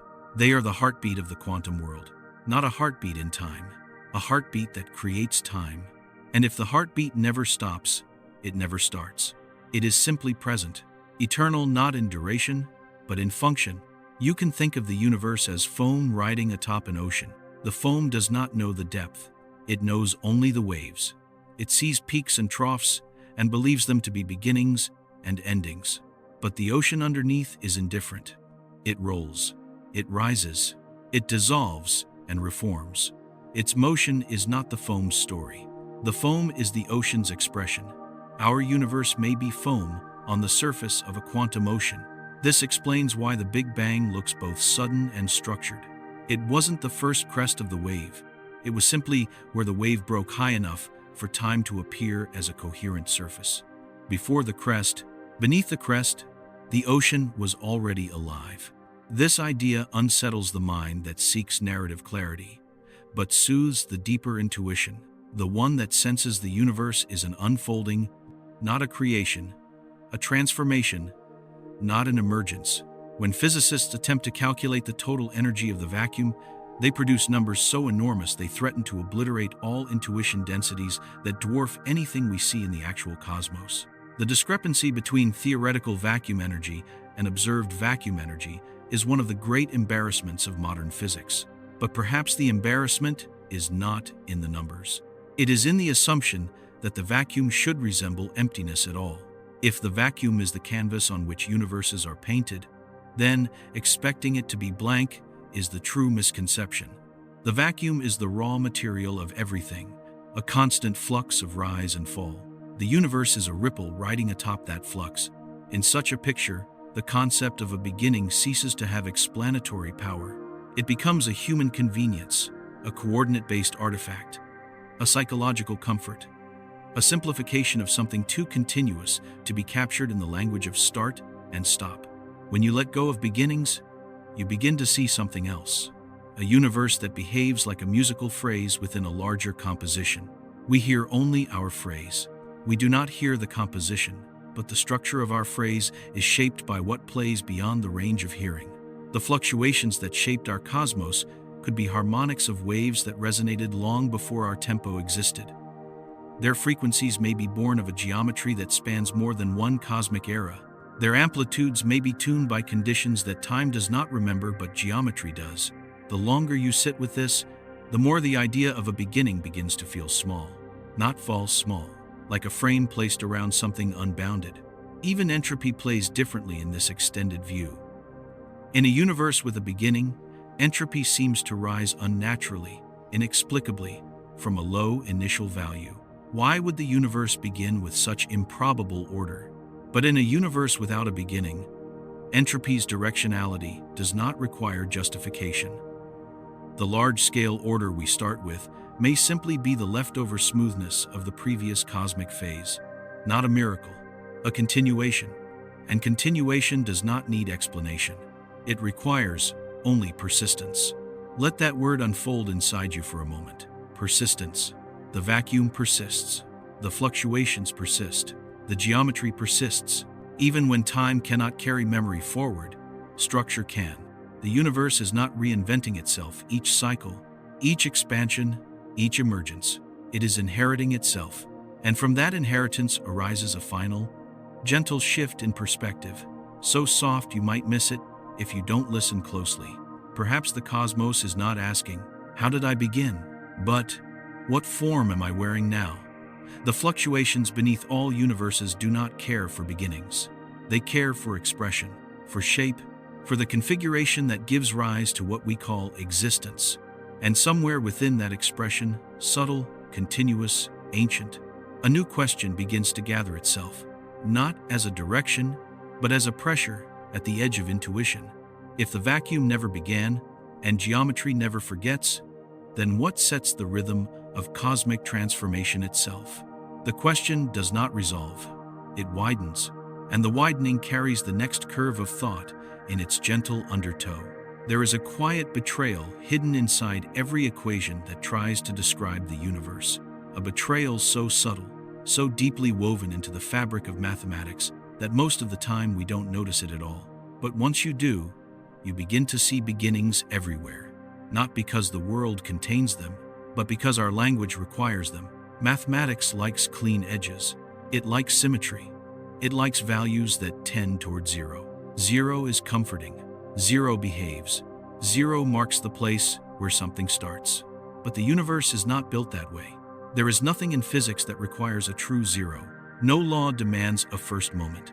No principle insists on a clean boundary where existence switches on. It is mathematics that insists, not the cosmos. And the Big Bang, the bright singular point we've been taught to imagine as the birthplace of everything, may be one of the most striking consequences of this insistence. When cosmologists describe the universe using the Friedmann equations, the scale factor that measures cosmic size shrinks to zero at the Big Bang. Distances collapse. Density increases without bound. Temperature rushes toward infinity. The equations scream their failure, yet we interpret this failure as a physical event. But the equations are not describing reality. They're describing the breakdown of their own assumptions. The singularity at the Big Bang is not a feature of the universe. It is a feature of our coordinate choice, a zero built into the language of the model. You can shift coordinates, stretch them, warp them, lift them out of the singular configuration, and suddenly, the beginning vanishes. Just like that, the zero dissolves. The infinite density disappears. The violent birth smooths into a boundary where equations change character but do not diverge. This is not speculation. It has happened many times before. The horizon of a black hole looked like a singularity until physicists changed coordinates. The center of the Earth would appear singular in certain warped coordinates if you insisted on slicing space badly enough. A straight line becomes singular in polar coordinates at its origin. Singularities don't always mark the failure of physics. Often, they mark the failure of description. In the same way, the Big Bang's t equals zero is not a time when the universe began. It is the place where our math uses division by zero. The Big Bang is a grammatical error written as a cosmic event. Let that realization settle like dust into still water. Soft, silent, but permanently rearranging the clarity of the surface. The equations that describe cosmic expansion assume homogeneous, continuous time. They assume smooth curvature. They assume that the metric remains valid arbitrarily far back. These assumptions create a picture with a tidy zero at one end. But if the underlying structure of spacetime is discrete at the smallest scales, that zero evaporates. If time emerges from correlation instead of flowing independently, that zero becomes meaningless. If geometry persists across eras, that zero becomes the seam between patterns, not their origin. Mathematics didn't lie. It did what we asked it to do.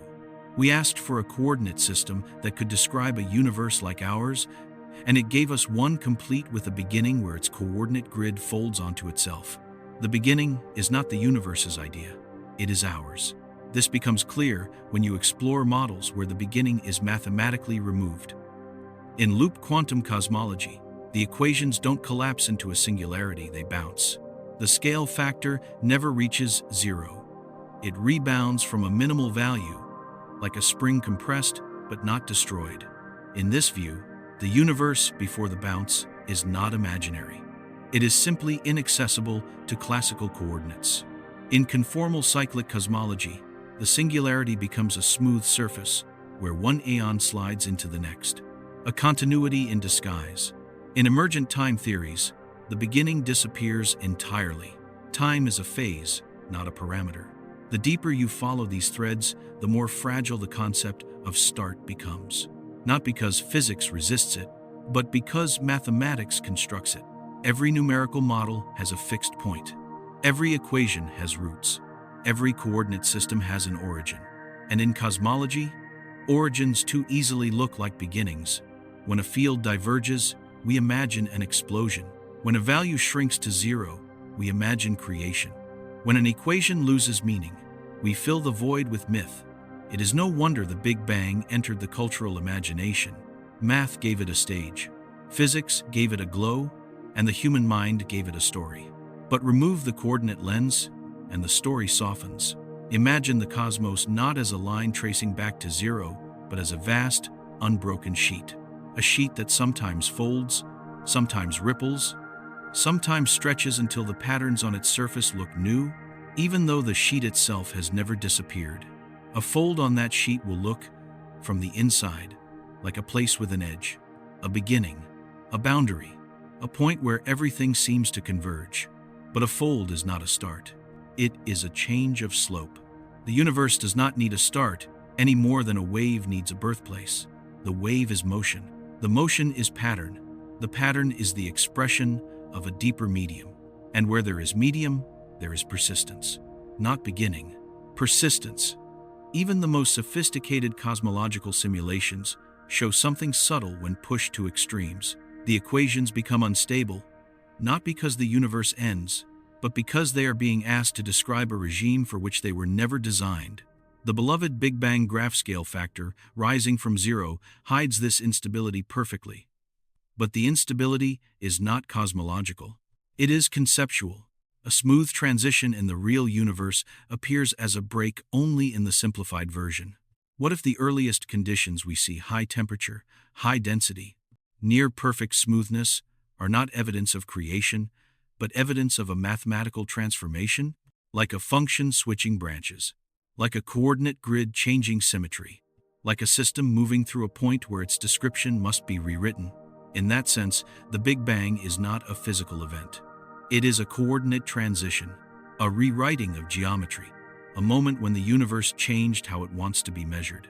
And just as quickly as the idea forms, it softens into a quieter, deeper truth.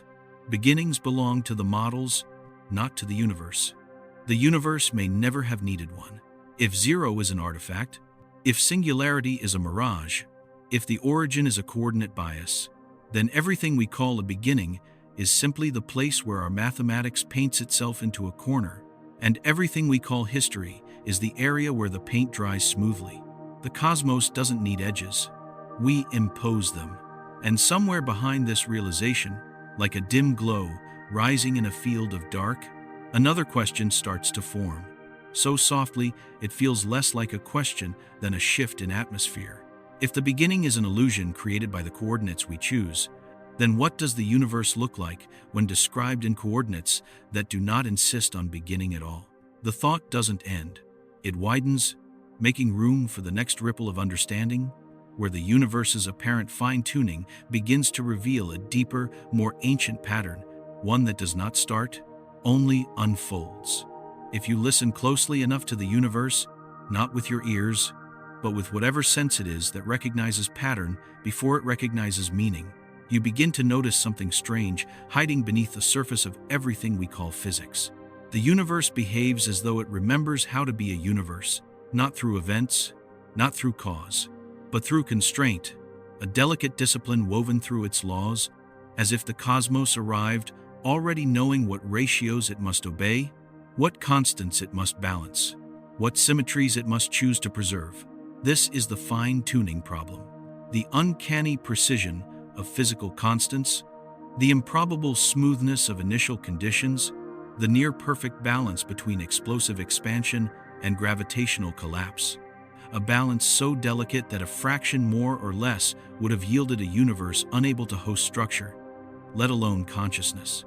Physicists have long struggled with this. Why is the speed of light exactly what it is? Why is the cosmological constant so small? Why do quantum fields have the masses they have, no more, no less? Why is the curvature of space nearly flat to absurd precision? To many, this looks like coincidence. To others, it looks like design. To some, it looks like selection.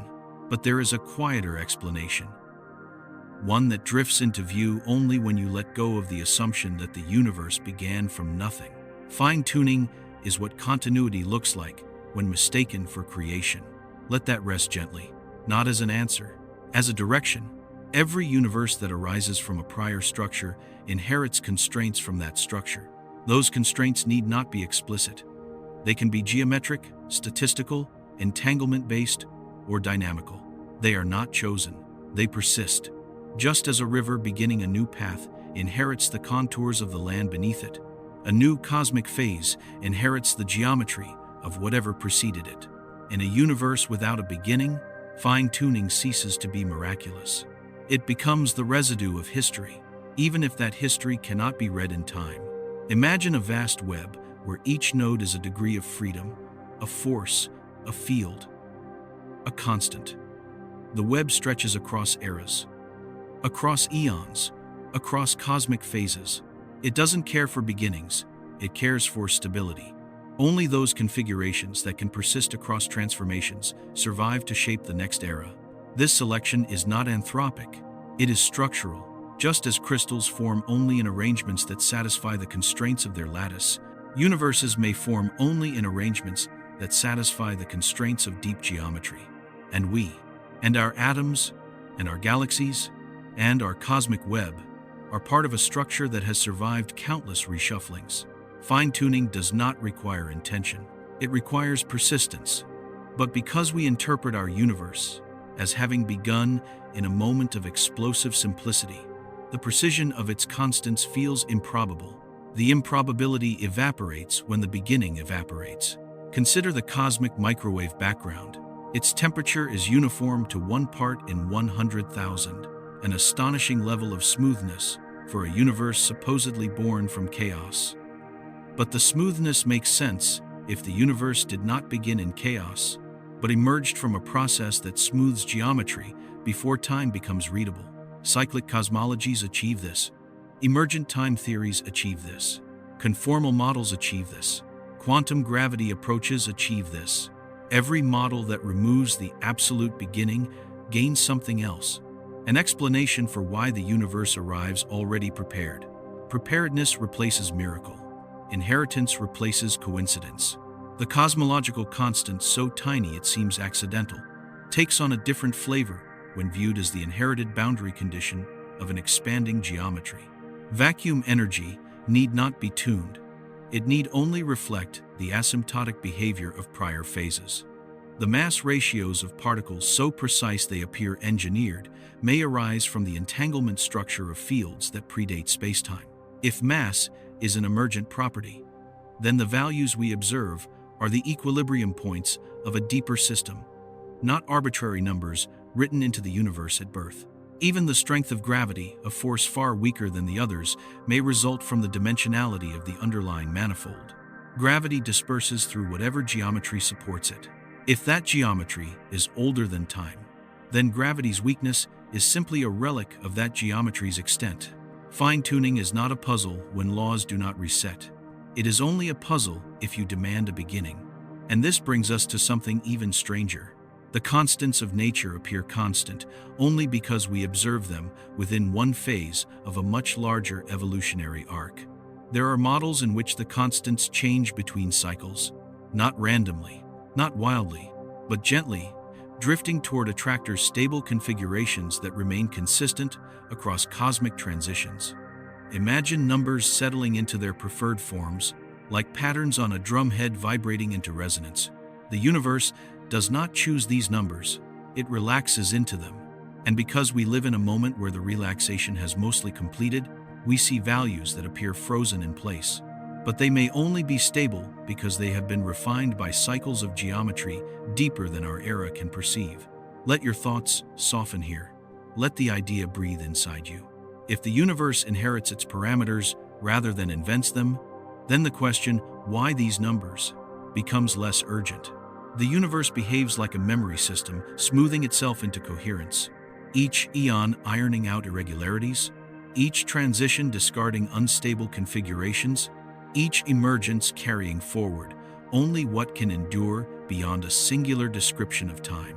This refinement may be what creates the illusion of fine-tuning, not a miracle, not a coincidence, but the long arithmetic of continuity. Think of a coastline sculpted by waves. The rocks that remain are not special by chance. They are the ones that persist under pressure. In the same way, physical constants endure because they are compatible with the universe's deeper geometry. Anything incompatible dissolves across aeons. Constraint becomes tuning. Tuning becomes law. Law becomes the framework upon which matter, chemistry, life, and consciousness appear. And yet, the universe never chose to allow life. It chose stability. Life is what stability happens to permit. There is a softness to this perspective, a release of pressure, a reminder that existence does not require perfection, only persistence. But there is also a twist. If the universe inherits its structure, and if inheritance implies memory, then the Big Bang is not the first moment of everything, but the first readable moment of a universe already shaped. In this view, our cosmos is not finely tuned for life. It is finely tuned for consistency. Life is a side effect of consistency, not the cause of it. The constants of nature are the equilibrium points of a system older than time. They do not emerge from chance. They emerge from the only solutions that survive cosmic transitions. The universe did not begin as a blank slate. It began as a refined one. And somewhere inside that refinement, a deeper question gathers quietly, as if waiting for the right moment to reveal itself. If the universe is disciplined not by beginnings, but by continuity, then what form does continuity take when a cosmic era approaches its end? The question doesn't close, it expands. And its expansion becomes the subtle current, guiding the next unfolding thought, where endings begin to look as illusory as beginnings, and the universe's long rhythm prepares for its next transformation without ever once requiring a starting point. There is a moment in every long contemplation when the mind stops trying to understand and begins instead to recognize, not through logic, but through a kind of quiet alignment, as if the internal landscape adjusts its shape to match the curvature of the idea. This chapter is that moment, a softening, a settling, the place where the complexities of cosmology begin to breathe with the rhythm of something simpler, older, and far more patient than any theory. Because now, after drifting through fluctuations, entanglement, inherited geometry, and the illusions created by mathematical origins, a single thread begins to reveal itself. The universe prefers continuity, not because continuity is elegant, not because it is comforting, but because continuity is stable. Every era of cosmic evolution, every transformation of geometry, every apparent beginning or apparent ending appears to emerge not from abrupt creation, but from the smoothing, stretching, or bending of something that was already there. The Big Bang was not a spark, it was a soft transition, a point where geometry shifted into readability. And everything that followed, galaxies, stars, carbon, consciousness, was the slow elaboration of a pattern that did not start, but merely became visible. The more deeply this idea settles, the more every feature of cosmology begins to rearrange itself around it, like iron filings following the invisible lines of a magnetic field. Start with the vacuum. We are taught to imagine emptiness as nothing, but emptiness is never empty. It trembles with quantum motion, its fluctuations forming the bedrock of everything we later call structure. This trembling is not an interruption of stillness. It is the natural condition of existence. The vacuum was not born. It simply is. Then consider geometry. When we think of geometry in everyday terms, we imagine shapes, distances, angles. But cosmic geometry is something deeper. It is the architecture that defines which shapes can exist at all. It is the network of relationships that gives rise to location, direction, causality, and the feeling of time flowing. Geometry is not drawn onto the universe. It creates the universe, and geometry, too, persists. It does not reset between eras. It transforms, but does not erase itself. Cyclic models, conformal models, emergent time models, and even inflationary models, each in their own language, say the same thing. The universe seldom starts. It reorganizes. What appears as a beginning from inside is a smoothing from outside. Picture a sheet of paper on which a mountain range has been sketched. If you press the paper flat again, the peaks collapse into gentle curves. If you redraw the shapes, new mountains appear, but the underlying surface is still the same sheet. The sheet persists through every drawing. Our universe is drawn on a sheet of geometry that does not disappear. Even when time dissolves, When correlations fade, when matter decays, the sheet remains. The end of an eon is not the destruction of the sheet, it is an erasure of the drawing, leaving the material ready for a new sketch. And just as the paper holds texture from past drawings, the universe holds subtle textures from past eras. These textures drift into view as anomalies. Circles in the CMB, alignments on the largest scales, tiny deviations in the distribution of galaxies, faint memories of cosmic structures long evaporated. Physics often tries to eliminate these anomalies, smoothing them with additional parameters, adjusting models to fit expectations. But what if the anomalies are not errors? What if they are the quiet persistence of continuity? Every universe inherits something, not matter, not events, but structure. And structure does not require beginning or end. It only requires transformation. Allow this idea to spread gently across your awareness. The universe is not a line with a start and finish. It is a shape that changes form. When physicists speak about emergent time, it can sound abstract, distant, philosophical. But emergent time is simply the realization that the universe does not wait for time to exist before it does anything. Instead, time is the way the universe interprets certain patterns of correlation. Time is a lens, not a foundation, and because time is a lens, it can focus and it can blur. During cosmic transitions, that lens blurs. Time becomes unreadable, not because reality stops, but because the structures that allow sequences to form have dissolved. In such eras, existence is not temporal, it is relational. What we call before and after disappear, but what we call connection remains. This is why entanglement carries such weight. It is connection without chronology, a memory not bound by time, but by relationship. Entanglement is the glue that binds geometry. Geometry is the canvas that binds eras. Eras are the expressions that bind meaning. Follow this chain long enough, and suddenly the idea of a universe with no beginning becomes natural, almost obvious. It is beginnings that require explanation, not eternity. Even the cosmic fine-tuning that once felt miraculous becomes inevitable. A universe emerging from continuity inherits laws that have survived countless transformations. Those laws are not delicate gifts. They are the results of long refinement. In a universe that never resets to zero, the improbable becomes the inevitable. Now let your attention drift outward, beyond particles, beyond geometry, beyond even the notion of eras repeating. Notice something. The universe seems to have a preference for smoothness. Whenever disorder emerges, gravity pushes it into structure. Whenever curvature spikes, physics redirects it.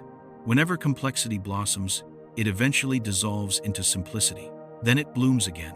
This oscillation between complexity and simplicity, between readable time and unreadable correlation, between structure and dissolution, is the true rhythm of the cosmos. Not creation, not destruction, rhythm. The Big Bang fits into this rhythm not as a dramatic beginning, but as a place where the universe was smooth enough for time to condense. When time condenses, existence becomes narrative. When time unravels, existence becomes texture. And in those textures rest the secrets of cosmic continuity. Imagine a universe entering a long, cooling phase. Stars dying, galaxies thinning, black holes evaporating, the fabric approaching smoothness again. To an observer trapped within time, this looks like decay, like an ending. But to geometry, it looks like preparation. A sheet flattening itself, a field calming into uniform potential, a structure aligning into something that can be mapped into a new era. This alignment does not erase the past. It distills it. Whatever cannot survive the next transformation fades. Whatever can survive becomes the seed of what comes after. The universe does not discard its history. It compresses it into simplicity. Simplicity becomes the bridge. The bridge becomes the beginning. But the beginning is only what the next era can see. Continuity is what the universe actually is. And somewhere, as the universe cools into that simplicity, as entropy dilutes, as matter and light fall quiet, as the curvature of space-time relaxes, the geometry begins to resemble what we saw in the earliest readable moments of our own cosmos. A smooth surface, a faint whisper of order, a readiness to be reshaped. Not a birth, a return. But the return is not to nothing. It is to the deep field, the trembling vacuum, the entanglement web, the geometry that persists behind the dissolving of time. And if you listen closely to this return, it begins to sound like an inhale after a long exhale. The universe does not begin, it breathes. And just as this breath slows into quiet, a new thought begins to seep in, not as a conclusion, but as the next soft shift in perspective. If endings are just transitions into smoother geometric states, and beginnings are simply the places where time thickens again, then what governs these transitions? What tells the universe when to exhale, when to smooth, when to fold itself into the conditions that will later resemble a new dawn? The question doesn't draw a boundary. It loosens one, letting the next movement rise from the quiet, like a tide gathering itself before another long, patient approach toward the shore. There are nights when the sky feels too calm, too symmetrical, too patient in its vastness, as if holding back something it knows but will not say outright. If you stare long enough into that stillness, you begin to notice small betrayals. Not loud ones, not dramatic, but the kind of quiet inconsistencies that only appear in systems pretending to be younger than they really are. For decades, cosmologists have been mapping the universe in exquisite detail, expecting to find the fingerprints of a singular beginning, chaotic scatter, sharp asymmetries, relics of a moment when everything supposedly erupted from a point. But what they found instead are structures too large, too smooth, too coherent, too aligned to fit inside a universe with a true origin. The sky behaves as if it has lived much longer than the timestamp we give it. Start with the largest structures: the Sloan Great Wall, the Hercules Corona Borealis Great Wall. Filaments stretching across billions of light years so enormous that light itself cannot cross them within the age of the universe. Such structures shouldn't exist if everything began 13.8 billion years ago. There simply wasn't enough time. Yet there they are, ancient spines of matter woven through space like the ribs of a creature older than its body. Then there is the cosmic microwave background, the CMB usually described as the afterglow of the Big Bang. You might imagine it as a perfect, uniform field slowly cooling through time. But the truth is stranger than the story. When the Planck satellite examined the CMB with unprecedented precision, it discovered anomalies that do not belong to a universe with a neat beginning. A hemisphere slightly smoother than the other, a strange alignment nicknamed the axis of evil, a cold spot too deep and too unlikely to be a random fluctuation, low multipole moments refusing to follow statistical expectations, subtle rings that seem too coherent for primordial chaos. These are not the marks of a fireball. They are the marks of inheritance. The sky behaves as though it has absorbed patterns from something previous, something earlier than time, something older than the equations that claim to describe its birth. And these observations accumulate quietly, like soft pressure building beneath a surface, galaxies forming too early, supermassive black holes appearing before they should exist, clusters of galaxies moving together faster than standard cosmology allows, voids larger and emptier than statistical models predict. In a universe with a true beginning, each of these is a problem. In a universe without a beginning, each is exactly what you'd expect. Because a universe that inherits structure from previous phases never starts from a blank slate. It starts from smoothness, from coherence, from memory. A memory that geometry carries forward even when time resets itself. A memory that does not speak in events, but in patterns. Let your awareness drift gently over this. We expect the universe to look young because we have taught ourselves that it began, but the universe never agreed to that assumption. Its features speak a different language. One that says, I have been smooth for longer than you can calculate. I have been structured longer than you can observe. I have been patient longer than your theories can imagine. Even inflation, the mechanism invented to explain the universe's early smoothness, silently supports the idea that the cosmos did not begin from a singular point. Inflation requires conditions that precede its own triggering. It needs a field already in motion, a geometry already capable of supporting expansion, an alignment of parameters that no singularity can produce. Inflation explains smoothing, not beginning. It is not the start. It is the echo of something that prepared the stage, and that preparation feels ancient. There is also the curious fact that the largest angular scales in the CMB are missing power. The universe's biggest fluctuations are quieter than expected. This quietness resembles the final breath of a preceding cosmic era, not the first breath of a newborn one. Or consider the dipole anisotropy, the apparent motion of our galaxy relative to the CMB. Its magnitude hints at correlations beyond local structure, as if the universe's flow began long before our part of the cosmos became readable. These observations violate nothing. They simply refuse to fit inside a narrative of origin. They fit more naturally into continuity. Imagine a coastline that appears too smooth, too sculpted, too regular to have been carved solely by the waves that strike it today.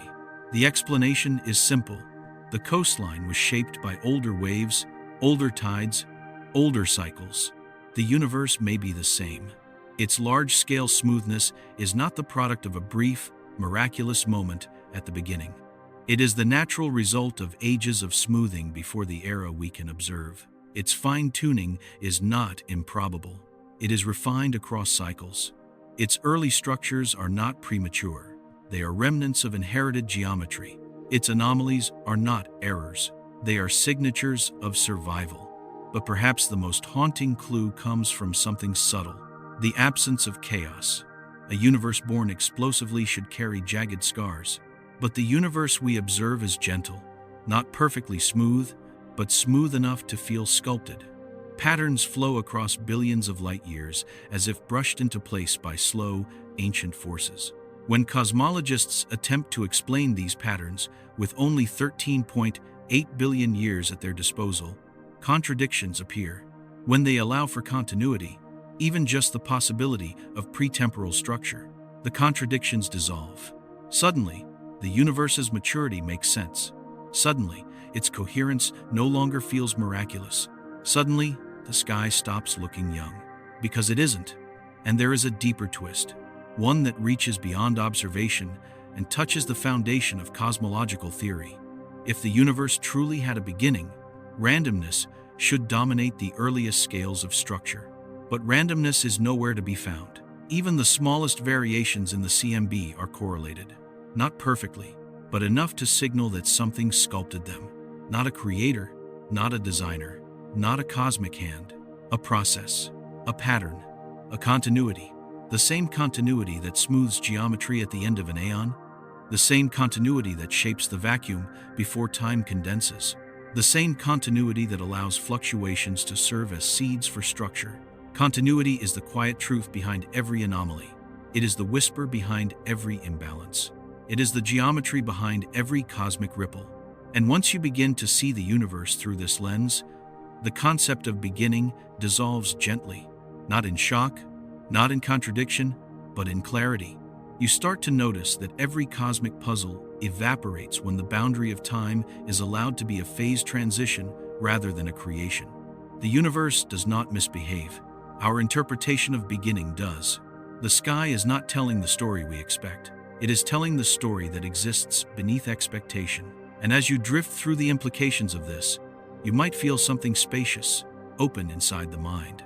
A widening, a quiet recognition that the universe is not asking to be traced back to a point, but to be felt as something that unfolds from somewhere deeper than time. From continuity, from persistence, from the memory of geometry itself. And inside that widening, a new question begins to glow softly, not as a challenge, but as the next natural curve in the long, slow arc of understanding. If the universe has never truly begun, then what does it mean for it to evolve? The answer does not rise. It gathers, soft as starlight, diffusing across the dark, ready to take shape in the next unfolding thought. There is a moment, somewhere beyond the edges of the familiar story of cosmic origin, when the mind begins to see evolution not as a timeline, but as a shape that folds and unfolds, contracts and expands, smooths and wrinkles, in ways that do not require a starting point. In a universe without a beginning, evolution loses its linear costume. It becomes geometric. The shift is subtle at first. You stop imagining the cosmos as something marching from point A to point B, from simplicity to complexity, from birth to expansion to cooling. Instead, you begin to sense that the universe is sculpting itself continuously, responding to the tension within its own geometry, redistributing curvature, relaxing toward symmetry, then drifting away again, like breath, like tide, like a slow oscillation whose meaning does not depend on where it started, only on how it changes. When cosmologists describe the evolution of the universe, they usually speak of phases: the inflationary epoch, the quark-gluon plasma, recombination, galaxy formation, dark energy dominance. These phases trace a story that feels chronological because our mind requires chronology to make sense of change. But beneath the narrative, something else is happening. Something more fundamental, more intrinsic, more patient. The evolution of symmetry.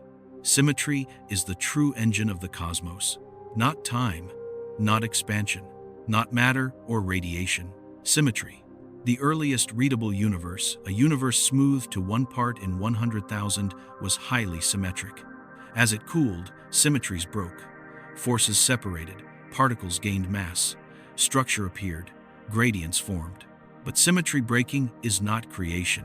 It is reorganization, and reorganization does not need a beginning. It needs only instability. Instability is the universe's most honest teacher. It tells geometry where to bend, where to flatten, where to wrinkle into stars and iron and creatures who ask where everything comes from. If you imagine symmetry as a perfectly quiet sea, symmetry breaking is the first wind that disturbs the surface. But the sea itself existed long before the wind. The sea does not need a beginning to move. It needs only a shift in condition. The universe behaves exactly this way. The vacuum fluctuations described earlier do not start anything, they disturb symmetry. They tilt certain configurations ever so slightly, and that tilt becomes the seed of structure. Matter forms where the tilt deepens. Galaxies form where gravity amplifies the tilt into a curl. Stars ignite where density folds into heat. In this picture, evolution is not a procession of events. It is the flow of geometry under tension. But tension itself is timeless. It can exist across eras, across eons, across the long stretches of unreadable pre-temporal geometry. It does not need clocks. It needs only gradients, and gradients can exist in a universe older than time. Let that idea settle. The universe evolves, not because it began, but because it is never in perfect equilibrium. This is why cosmic acceleration driven by dark energy does not feel like a sudden twist. It feels like the relaxation of curvature built across ages. Dark energy may not be a force pushing the universe outward. It may be the geometric consequence of a field settling into its lowest energy configuration over epochs too vast to measure. The expansion we see is the residue of something the geometry has been trying to accomplish for much longer than the age written in our textbooks. Everywhere you look, the universe behaves as though it inherited a mission: to smooth the places that are jagged, to sharpen the places that are too soft, to distribute curvature evenly, to balance energy density across the infinite stage of space. But this mission is not directional. It is cyclical, not in the sense of periodic repetition, but in the sense of tendencies that recur. High curvature wants to flatten. Low symmetry wants to break. Entropy wants to rise. Large-scale geometry wants to settle. Matter wants to clump. Clumps want to collapse. Collapsed regions want to evaporate. Evaporation wants to spread uniformity. Uniformity wants to serve as the seed for a new round of structure. This is evolution without history. A choreography that does not remember its first performance because it never had one. A dance that does not start on beat 1, but simply begins wherever the dancers happen to enter. The universe behaves like a self-correcting system, not toward perfection, but toward continuity. Continuity is its only true objective. And once you understand continuity as the engine, the cosmic anomalies we see, gigantic structures, quiet large-scale fluctuations, early galaxies, unexpected alignments, stop looking puzzling. They look like evidence of a universe that has had more time, more cycles, more geometry, more inherited pattern than any beginning model allows. If our cosmos emerged from the smoothing of a previous era, then of course, structure appears early. Of course, the CMB is too clean. Of course, the cosmic web looks too mature. Of course, quantum fields seem pre-tuned. They were not tuned. They were carried. Evolution across eras is not additive. It is transformative, and transformation leaves behind faint imprints, shadows of earlier geometry carried into the next configuration. This is why black hole evaporation matters so deeply. Not because black holes store information in the way memory stores experience, but because they store relationships. When a black hole dissolves, those relationships, encoded in its entanglement pattern, re-enter the universe not as events, but as biases in geometry.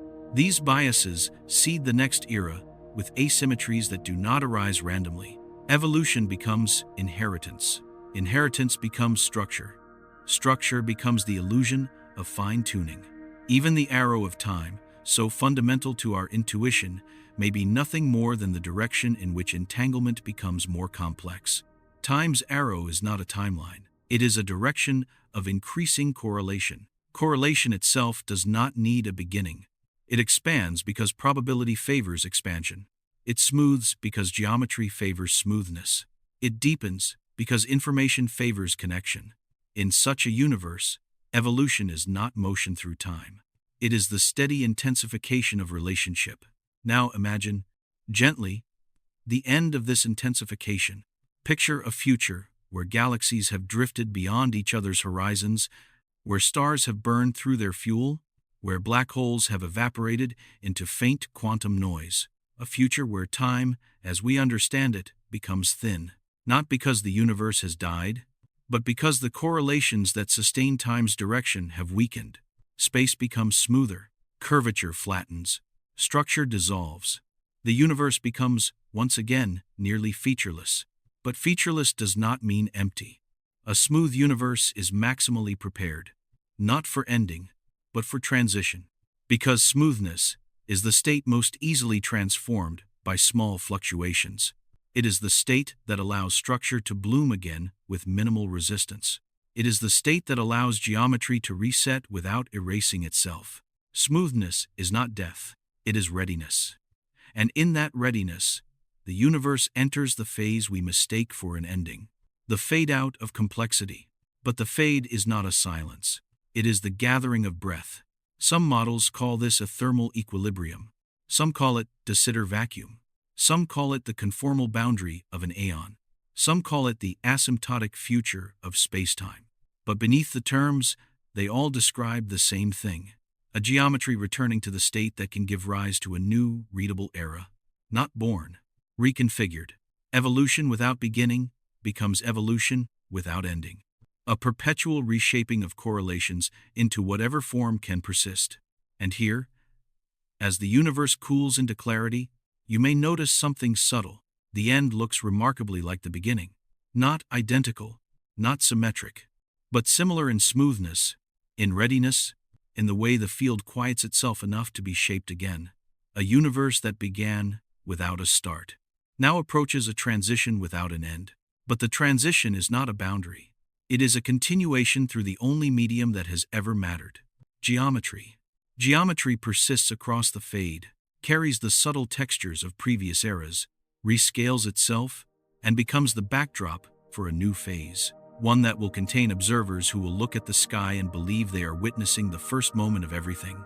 They will name that moment the beginning. But continuity will know better.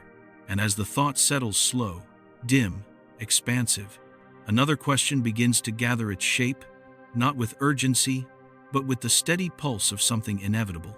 If the universe transitions through eras without beginning or end, what does it seek in each transition? The question doesn't close. It softens, stretching itself into the next movement, like geometry preparing for its next shift in form. There is a feeling you get, after drifting through the long currents of cosmic thought, that the universe is not moving toward a destination. It is moving toward a condition, not a beginning, not an ending, a balance. a state that is neither origin nor conclusion, but a kind of equilibrium, a poised geometry where the tensions that shape spacetime settle into something quiet enough to reset, yet vibrant enough to permit the next unfolding. This is the return, not a loop, not a cycle, not a repetition, a return to a state where the universe becomes capable of transforming into its next readable form. If you breathe slowly enough, you can almost sense what the universe seeks: not purpose, not meaning, but stability, in which its own equations can remain self-consistent. A geometry smooth enough to accept transition, a field calm enough to be reshaped, a correlation network sparse enough to allow new patterns to arise.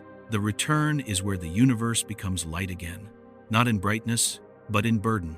The burden of structure lifts, the burden of asymmetry loosens, the burden of entropy diffuses, the burden of time itself wanes as correlations weaken, stretch thin, fade into a soft geometry that barely distinguishes before from after. When the universe approaches this state, its complexity dissolves into something that looks, from the inside, like the end. Galaxies fade beyond horizons, matter thins, radiation stretches into wavelengths too vast to detect, and black holes evaporate into final whispers of quantum noise. To an observer living within this dissolution, it feels like dying, like cosmic exhaustion, like a story closing its last chapter. But the universe is not a story. It is a structure, and structures do not care for narrative. Structures drift toward equilibrium because equilibrium is the condition in which they can change shape without breaking. This is why the universe relaxes into smoothness. This is why time slows at the edges. This is why cosmic acceleration spreads matter thin. This is why black holes radiate away their entropy. The universe is clearing the stage, not for nothingness, but for transition. And here, in this transition, something astonishing becomes clear. The universe returns not to a starting point, but to a transformable state. A state that resembles the earliest readable universe, not because it is the same, but because smoothness is the universal precondition for emergence. When geometry becomes smooth, it can be rescaled without distortion. It can be remapped without tearing. It can be reinterpreted into the next cosmic era. The return is not circular repetition. It is geometric readiness. Let your awareness drift through the idea of readiness, not as anticipation, but as openness. A smooth field ready to become dense again.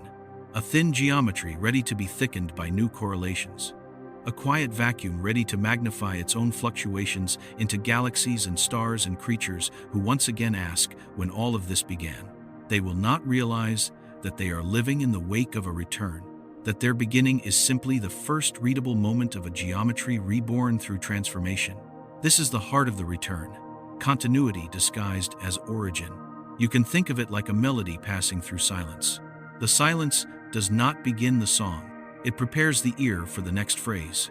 The melody is continuous. The silence is transitional. The universe's smooth future state is that silence. Its next cosmic era is the phrase. But there is a deeper twist hiding beneath this realization, a twist that reveals itself only when you stop insisting that beginnings have to exist at all. The universe is not returning to where it came from. It is returning to what it is, a geometry capable of self-transformation, a field capable of sustaining fluctuation, a network of entanglement capable of rearranging into time. Time is not the return. Time is the outcome of the return. Because when the universe enters its smooth, transformable state, correlations thin to the point where chronological sequence cannot be defined. Events cannot be ordered. Distances lose their meaning. Causality falls silent. Time dissolves. But geometry remains. And when geometry remains, so does memory. Not memory in the human sense, but memory as structure. That structure becomes the scaffolding of the next era, the precondition for the emergence of readable time, the quiet inheritance the new universe never realizes it carries. This is why fine-tuning appears miraculous only when you assume the universe begins once. This is why cosmic smoothness appears improbable only when you assume it has never been smooth before. This is why inflation seems mysterious only when viewed as an origin rather than a transition. Every puzzle of cosmology softens the moment you see evolution not as a timeline, but as the continual readjustment of geometry seeking stability. And stability is ageless. Take a moment. Feel the weight of that. Let it drift into you like mist. Stability is older than time. Geometry is older than chronology. Continuity is older than beginnings. This is why the universe expands. Expansion is how geometry redistributes curvature on its path toward smoothness. This is why black holes evaporate. Evaporation is how entanglement sheds its complexity to thin the field. This is why dark energy dominates. Domination is not force. It is equilibrium. This is why the cosmic web frays at the edges. Fraying is preparation for dissolution. This is why matter cools. Cooling is geometry simplifying itself. Every act of cosmic evolution is an act of return, a returning to smoothness, to translatability, to readiness. The universe does not seek a beginning because a beginning is too unstable. It seeks a state from which it can unfold again. And here, in this recognition, something soft gathers beneath consciousness. A shift so subtle it feels like a change in the temperature of thought. Perhaps evolution itself is the illusion, not because change isn't real, but because we perceive change as movement through time, when it may instead be movement through configurations. Configurations that do not require a first one. The return is not the universe circling back. It is the universe flowing inward toward the shape that allows another outward flow to exist. In-out, smooth structured, simple complex, quiet loud. None of these pairs describe chronological direction. They describe the breathing of geometry. And if geometry breathes, it does not need lungs of time. It needs only the natural imbalance between states of tension and states of rest. Let your awareness relax into that rhythm. The long cosmic inhalation into smoothness, the long exhalation into complexity, and the gentle transition between them that we mistake for beginnings and endings. In truth, there are neither, only the breath, only the flow, and somewhere inside that breath, the question that has been forming quietly since the beginning of this journey. The question about where we stand in this endless unfolding finally begins to take shape, not as an answer, but as the next soft curve in the arc of understanding, where continuity dissolves into something even stranger, a universe that might not only lack a beginning, but might lack an end, not because it persists forever, but because it is always becoming. There comes a point in any long reflection on the universe where the idea of ending begins to feel as artificial as the idea of a beginning. Not because endings aren't real, stars end, galaxies fade, civilizations dissolve, but because every ending dissolves into a field that continues beneath it. Nothing returns to nothing. Nothing ever quite stops. Forms collapse, but the geometry beneath remains. Time unravels, but the correlations beneath persist. Stories close, but the structure that allowed the story to exist in the first place continues its quiet breathing. And as you linger inside this realization, you notice a shift, a subtle unhooking of the mind from the linear intuition that something must start so that it can end. Linear thinking begins to melt. Something more spacious, more circular, more diffused begins to take its place. The universe is not moving toward a final state any more than it moved away from an initial one. The sense of direction forward and backward belongs to beings who live inside time. But time itself is a temporary clarity in a deeper fog of correlation. When that fog thickens, direction evaporates. When direction evaporates, endings evaporate too. In the deep future of the cosmos, matter thins into loneliness. Galaxies slip beyond each other's horizons until they become islands without neighbors. Starlight fades into wavelengths so long they stretch beyond comprehension. The cosmic web loosens, its filaments thinning like old silk. Observers, if any remain, might look at that dimming universe and imagine they are witnessing the last light of existence, the final cooling of the cosmic body. But they would be wrong, because what appears as cooling from the inside is reshaping from the outside. What appears as fading is refining. What appears as the end of something is the geometry preparing for another transformation in which time becomes unreadable and therefore unbounded. The universe does not panic as it cools. It relaxes. It softens its sharp structures. It releases the curvature locked up in matter and clusters and gravity wells. It unwinds the knots of correlation that once held time tightly in place.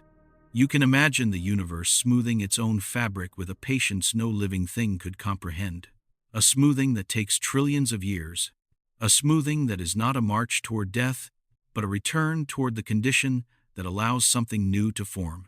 Not a new universe in the way a seed becomes a tree, not a new universe in the way a phoenix rises from flame, but a new readable universe, emerging from the quiet geometry that remains when the previous era loses its ability to distinguish moments. When moments dissolve, so do beginnings. And when beginnings dissolve, endings lose their meaning. The deepest models of cosmology hint that the universe's far future is nearly conformal, a state where scales stretch into irrelevance, where distances cease to matter, where time loses its grip on events. A conformal universe is not empty. It is timeless. Timeless not because nothing happens, but because happening no longer arranges itself into a sequence. Imagine a stream of water that becomes so still it reflects the sky perfectly. Movement still exists. Tiny ripples, vibrations, currents, but the stillness hides it from view. Our universe may drift toward a similar clarity. A clarity not of simplicity, but of indistinguishability. A condition where no clock can tick, no arrow can point, no narrative can unfold. And yet the geometry remains beneath the stillness, waiting for the next fluctuation to disturb it just enough to give shape, just enough to thicken correlation, just enough to form time again. Time condenses when geometry wrinkles. Time dissolves when geometry smooths. Between these states lies the transition we mistake for ending. But ending is just a narrowing of possibility. A narrowing that precedes widening. A soft inhale after a long exhale. Consider entropy, often feared as the herald of cosmic death. Entropy rises because information disperses into finer and finer forms. But dispersion is not destruction. It is dilution. Dilution is simply a different mode of organization, one that prepares the universe for the next phase in which small fluctuations, amplified gently, can reorganize the field again. Entropy is not the universe falling apart.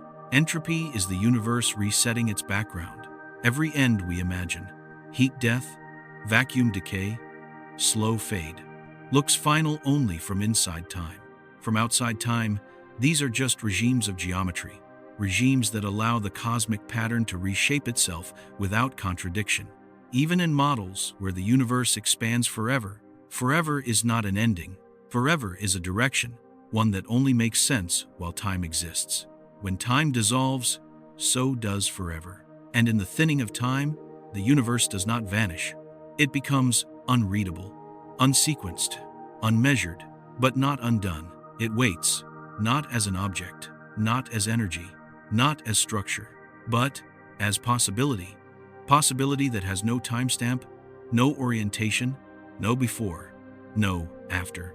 Possibility that persists in the fabric of fields and correlations, quietly vibrating beneath the surface of silence. You can feel this if you let the mind drift far enough. The sense that the universe is not going anywhere. It is not progressing. It is not winding down.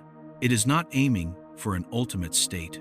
It is curving through states, gently, endlessly, effortlessly, not circling, not repeating, curving. Curves do not have beginnings. Curves do not have ends. They have direction only if you draw arrows on them. We are the ones who draw arrows. We are the ones who imagine origins. We are the ones who fear conclusions. The universe is neither concerned with starting nor stopping. It is concerned with coherence, with being describable, with existing in forms that do not tear their own mathematics apart. When coherence becomes impossible, the pattern dissolves into unreadability. When unreadability becomes ready, the pattern condenses into coherence again. This cycle is not a loop. It is a rhythm with no first beat. And somewhere within this rhythm, a truth reveals itself with the softness of a dim star rising through fog. The universe does not need to end because it never needed to begin. The only thing that begins is readability. The only thing that ends is interpretation. Existence continues beneath both. Perhaps this is the most delicate revelation of all, that the cosmos is not a story, but a fabric that acquires the appearance of story only when the conditions are right. We live within those conditions. We are the brief clarity within the long continuity. We are the ripple where time happens to be sharp enough for consciousness to arrange itself into narrative. But we are not separate from the vastness in which clarity dissolves again. And if you let that thought drift deeper, you begin to sense something even quieter. A question so gentle it feels less like inquiry and more like the beginning of a dream. If nothing truly begins and nothing truly ends, then what does it mean to exist in a universe that is always becoming but never arriving?